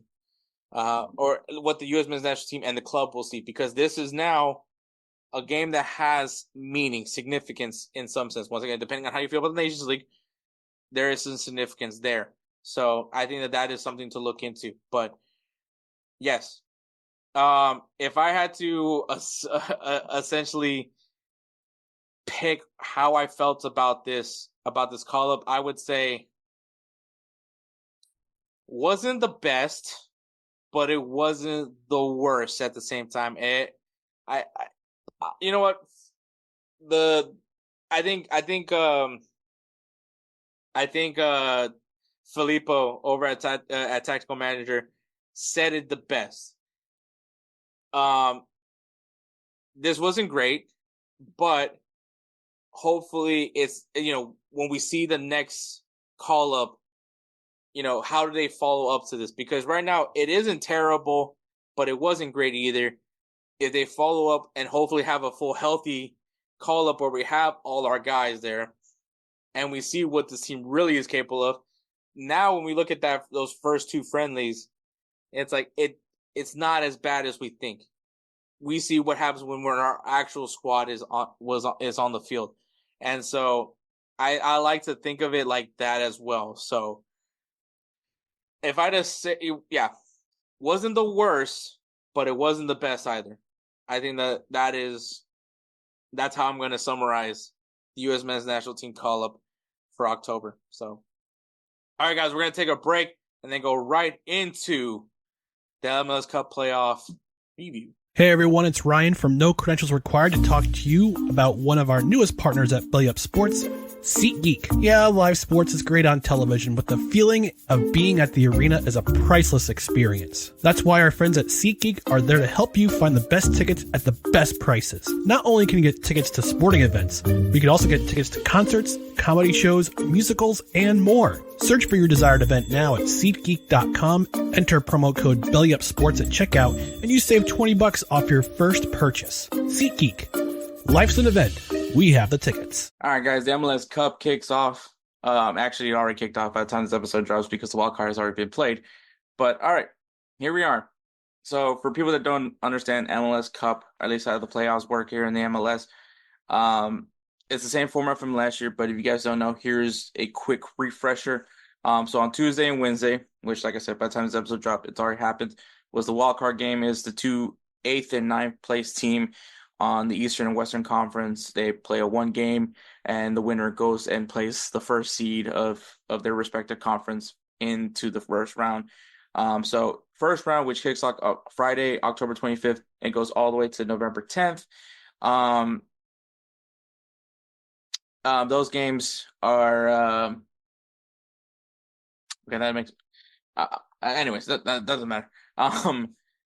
So those games will be a best of 3 series. So each team will face off.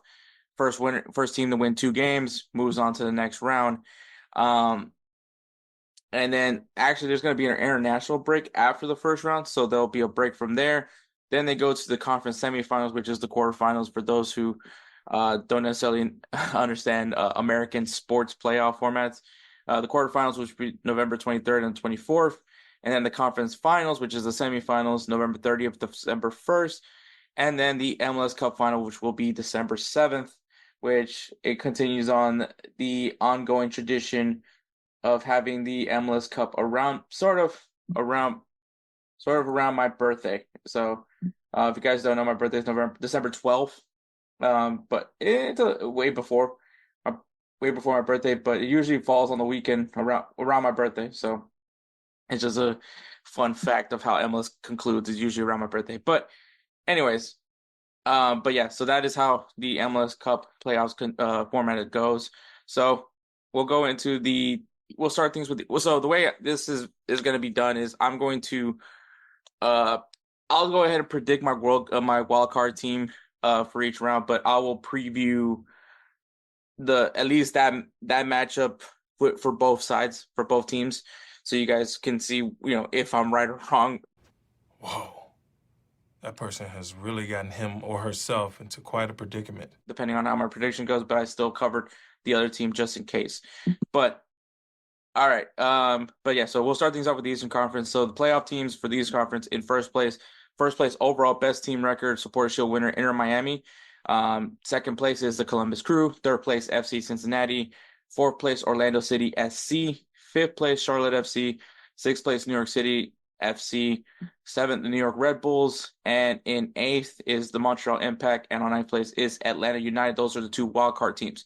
So in the wildcard round, you got Montreal Impact taking on Atlanta United.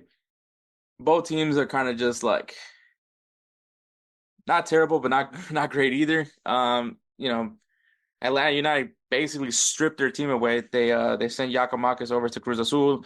Thiago Almada is no longer with the club. So it is interesting how this team has been worked around to still somehow get a playoff. Well, okay. If you ask me, I don't consider wildcard a playoff spot, but I mean, to each his own. Everybody has an opinion. But I mean, they're here. They have a chance at continuing on to the playoffs.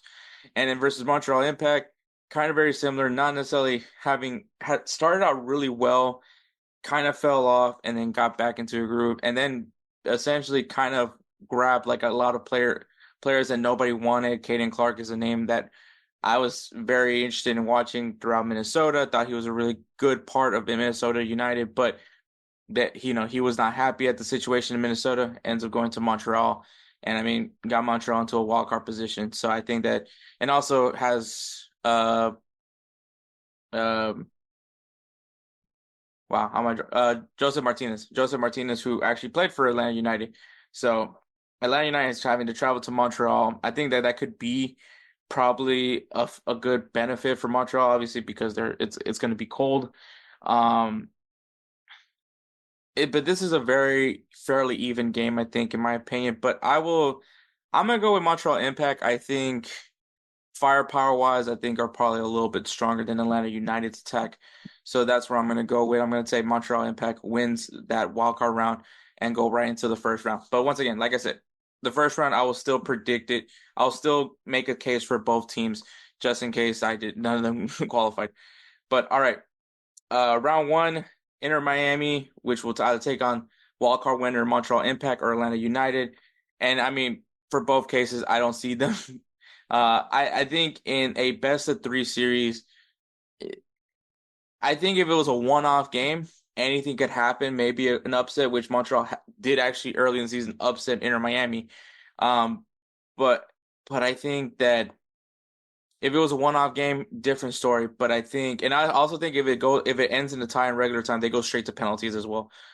So I think when it comes down to it, when you have a best of series, it's more often than not the better team does end up winning that. And I do think Inter Miami all around is just a completely different team. Definitely obviously it's 2016 Barcelona or whatever year you want to pick for Barcelona.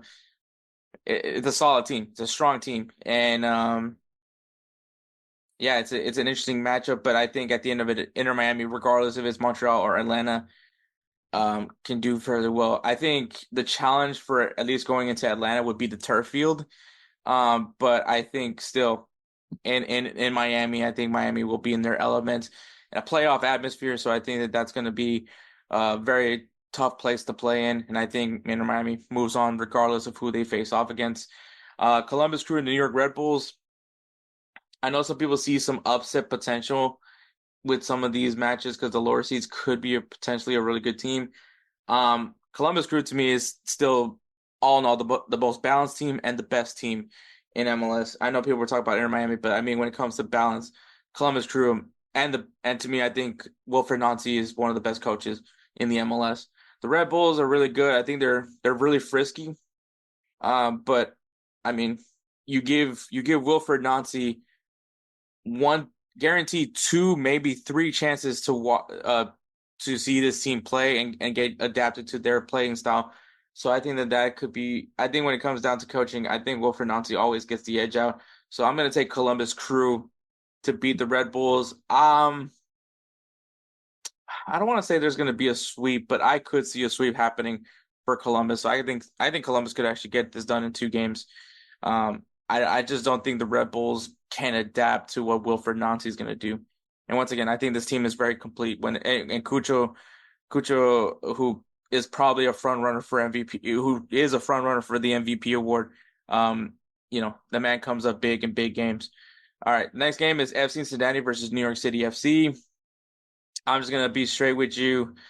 When it comes down to it, when NYCFC, Davi has said a lot of negative things of Cushing, and but this team finds ways, right? They find ways. Not coming in the prettiest of fashion, but still are in it. FC Cincinnati, I mean, another very strong team. It's crazy to think that they lose Brandon Vasquez and are still in a pretty good playoff position. Cincinnati is a very strong home crowd as well for them. They have a lot of home crowd advantage. I think that this can go to 3 games, and I think FC Cincinnati's home field advantage is going to come into play. Not cold-wise or anything like that. I just think atmosphere-wise, it's going to be beneficial. I think NYCFC is going to be interesting just because of the fact that you have, the Yankees in the World Series. So we'll see how that all goes down for them. But there's playoff atmosphere in New York, I guess. So, but I'm gonna give FC Cincinnati the edge on this one. And then Orlando City versus Charlotte FC. Charlotte very good defensively. This is, to me, 4th and 5th is I will never say there's an upset on this one because of the fact that 4th and 5th are usually pretty even opponents because it could have been either or. But look, I picked Orlando to win the MLS Cup when we previewed the MLS earlier this year.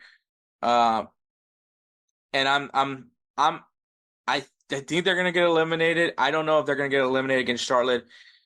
Defensive, it's because they're so good defensively, but the attack is just not great for me on Charlotte's side. Not as great. I really wish Charlotte would have went and invested on a striker during the summer transfer window, but they didn't. They went and got Tim Ream, which I feel like their defense kind of they're still good defensively. It's just not as good defensively, if you get what I mean. But I think Orlando has kind of found their stride after their really bad start into the season. So I'm going to say Orlando. I think that it goes to 3 games. I think Orlando edges out against Charlotte FC. So that is my predictions for the Eastern Conference. Western Conference. All right, the playoff teams are first place LAFC, second place LA Galaxy, third place Real Salt Lake, fourth place Seattle Sounders, fifth place Houston Dynamo, sixth place Minnesota United, seventh place Colorado Rapids, and the 2 wildcard teams is eighth place Vancouver Whitecaps and the ninth place Portland Timbers. Now, I was one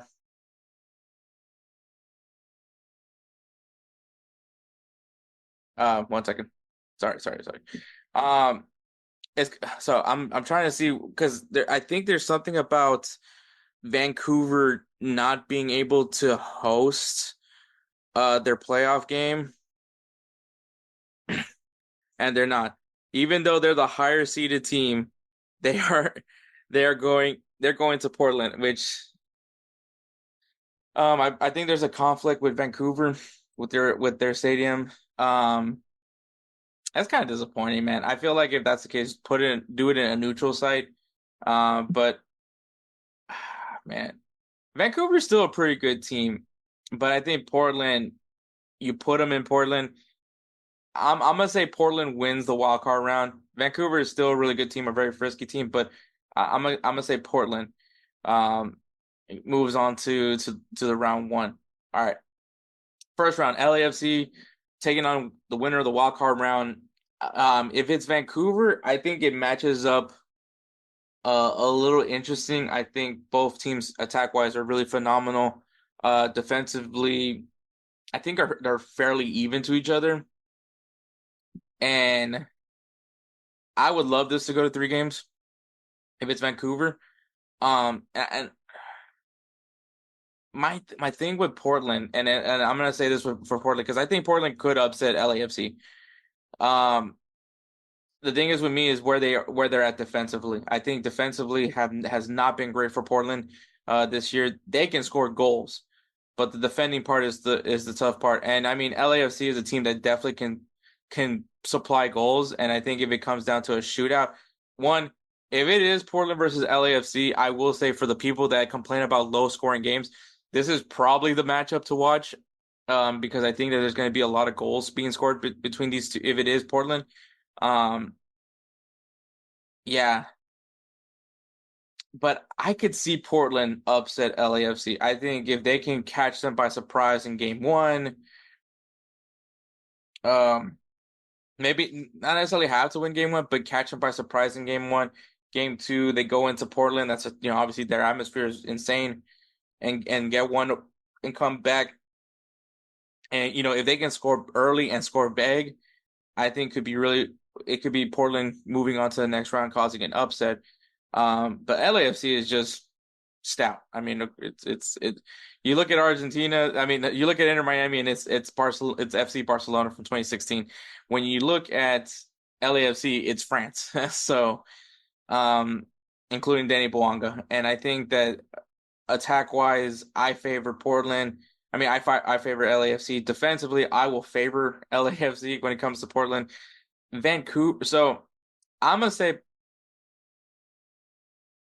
if it's Vancouver, I say LAFC wins. I think if it's Portland, I could see it go down to penalties, and if it goes down to penalties for game 3, I'm gonna take Portland, even if though we're talking about Ugo Lloris. But I think body language wise, Portland would have felt on top at that moment. Though I wouldn't be surprised if LAFC moves on, and they probably should move on because they are one of the better teams in the Western Conference. The next matchup is second place LA Galaxy taking on seventh place Colorado Rapids. I think this is an interesting matchup. I could see an upset in this one. So because Colorado is a very sneaky team. They went and got a massive overhaul this year. Including Jordi Mihalovic, getting Rich Kennan, getting any guy that didn't pan out in Europe basically went to Colorado Rapids. And I think that as Zach Steffen, so I think that this is going to be a very interesting matchup. I'm going to go with Colorado. I think Colorado upsets the LA Galaxy and moves on to the next round. And then next one is third place Real Salt Lake versus sixth place Minnesota United. Real Salt Lake has been was one of my favorite teams to watch this year because of just how physically and tough this team was. But I feel like they've lost whatever dog they had in them. Minnesota United is very frisky. I might just say back-to-back upsets. I think Minnesota United beats Real Salt Lake and moves on to the next round. And the fourth and fifth seed matchup, which is a very tight matchup, a very tight physical matchup. It's going to be a close one. It's the Seattle Sounders versus the Houston Dynamo, my Houston Dynamo. And I am slightly intrigued. I'm very intrigued by this. I'm very intrigued by this matchup. Houston has not performed fairly well in Seattle. I think the last time they played in Seattle was pretty close. I wish it would have gone in more favorable ways, but it didn't. Hector Herrera is back, which I think is a very important key piece. And Ponce is scoring goals, and I think that's important for them. Seattle, I think to quote Xiao Yan from Rave Green TV, I think as frustrating as he's seen this team, this team knows how to score goals. This team can score goals. And once again, Seattle is probably one of the best home crowds, I think. And you're also talking about the Dynamo, who had one of the best road records this year in their team's history. I think if the Dynamo can be physical and stay strong defensively and just somehow, someone in the attack can put one in the back of the net, this could be very much a different game. I would love to see the Dynamo win it. I think in reality, the heart tells me to pick the Dynamo, but my brain's telling me Seattle Sounders moves on to the next round. So that's what I'm going to go with. I will be rooting for the Dynamo, and I'm going to be praying that I'm wrong on this one, but I think the Seattle Sounders moves on to the next round. So I got 2 upsets in the Western Conference. But all right, we'll go ahead and segue on to Players of the Week. All right, guys, Players of the Week is brought to you by SeatGeek. SeatGeek is an amazing ticketing site application, however you use it at your convenience. It is pretty straightforward. Yikes. Should have put my phone on silent. That's on me. But you know what else? What isn't going silent is how much I love these amazing deals at SeatGeek. SeatGeek has a very easy grading system when it comes to tickets using colors. If it's red, that means it's not a great deal for those seats. Go look around through the site. If it's green, that means great deal. Go ahead and buy these tickets. Enjoy your event. They provide you tickets for many events, from sporting events, live concerts, theater, comedy shows, whatever. If it's live, it's definitely over there on SeatGeek. So if you guys love the simplicity of SeatGeek and want to have something a little bit more to sweeten up your reason to go ahead and check them out, well, For first-time users, if you guys use the code BellyUpSports, you'll save $20 off your first purchase at SeatGeek.com. Use the code BellyUpSports to save $20 off your first purchase at SeatGeek.com. SeatGeek, life's an event. We have the tickets. All right, Edwards Player of the Week is Robert Lewandowski, who scored 2 goals in Barcelona's 5-1 win against Sevilla. Solid performance from him. Barcelona looking in strong form going into El Clasico. We'll see how that transpires. A lot of pressure there. And my player of the week is Luis Suarez, who scored 2 goals and 2 assists in Inter Miami's 6-2 victory against the New England Revolution. So once again, congratulations to Robert Lewandowski and Luis Suarez for being our players of the week. Guys, if you go into our social media at InsertNameFC on Instagram and the X, and on Facebook as well at InsertNameFC, there is a link on the post. That post will take you to a Google document where you can vote for your favorite player on each Player of the Week segment that we've had so far. Each vote counts towards an additional vote towards the 2024 Roosevelt Spencer's Player of the Year. Make sure you guys do it soon as you can. Go ahead and check out the link. It's on our social media. Once again, at InsertNameFC, Facebook, the X, formerly known as Twitter, and Instagram. Click on that link. It'll take you right into that Google Doc. Go ahead and start voting. We're probably going to start wrapping up on Players of the Week kind of mid-November so we can start tallying our votes for the Roosevelt Spencer's Player of the Year, especially if there's any tiebreakers that we have to look into. So make sure you guys start voting in for your favorite player to help them get a shot at the 2024 Roosevelt Spencer's Player of the Year award. So thank you so much. Congratulations again to Robert Lewandowski and Luis Suarez. And once again, use the code BellyUpSports at SeatGeek.com and save yourself $20 off your first purchase at SeatGeek. Life's an event. We got the tickets. All right, guys. Games to watch this weekend. We have some women international matches going on, some friendlies here. We got England versus Germany, France versus Jamaica, Spain versus Canada, and Brazil versus Colombia. In Liga MX, we got Pumas versus Cruz Azul, America versus Monterrey, and of course, you can't forget, MLS Cup Playoffs is this weekend. Good, man.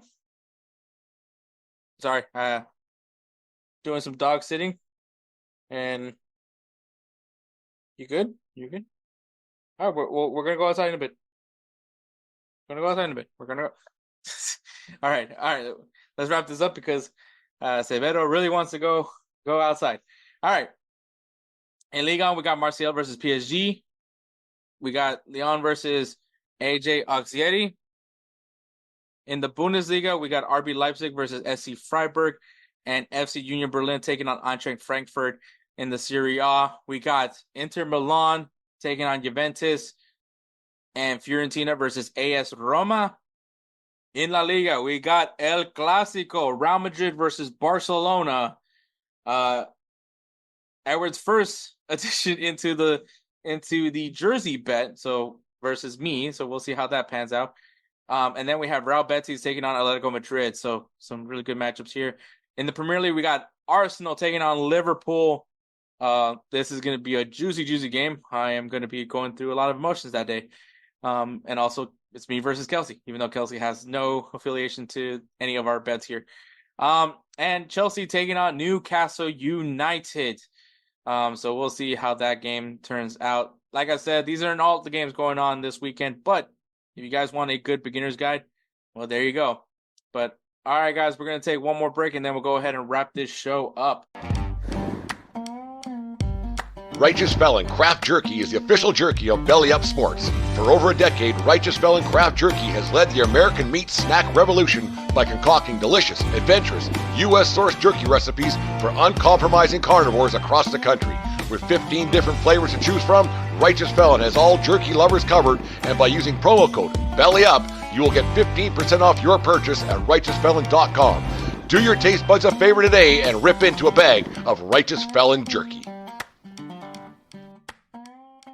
All right, guys, thank you so much for listening to episode 191. Thank you to Nik Gable for coming on to talk. Go ahead and check him out at BellyUpSports.com. Lots of articles from Nik Gable and many others over there. So go ahead and check them out, BellyUpSports.com. Follow us on Instagram at X at BellyUpMedia and at BellyUpSports, so you are in the know of everything that's going on at BellyUp, all the articles that are being written across the world of sports. Obviously MLB playoffs.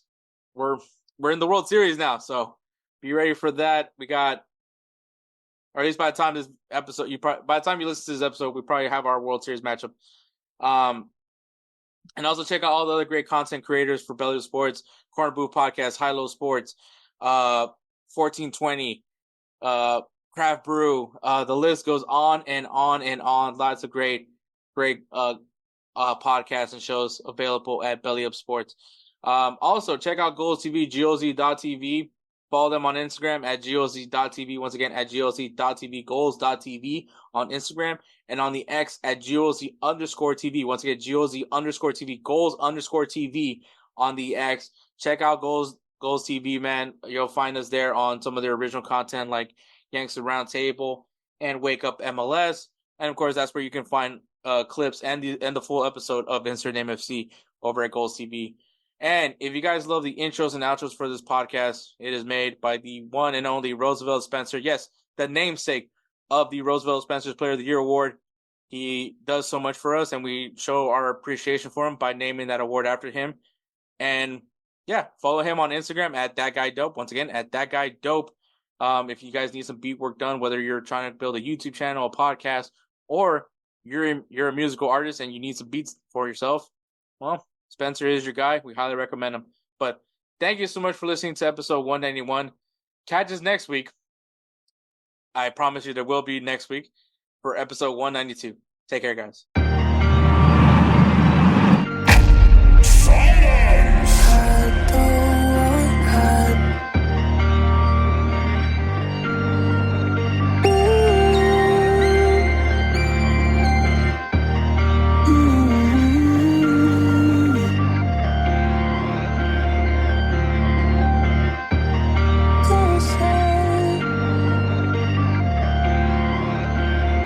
Who is that guy?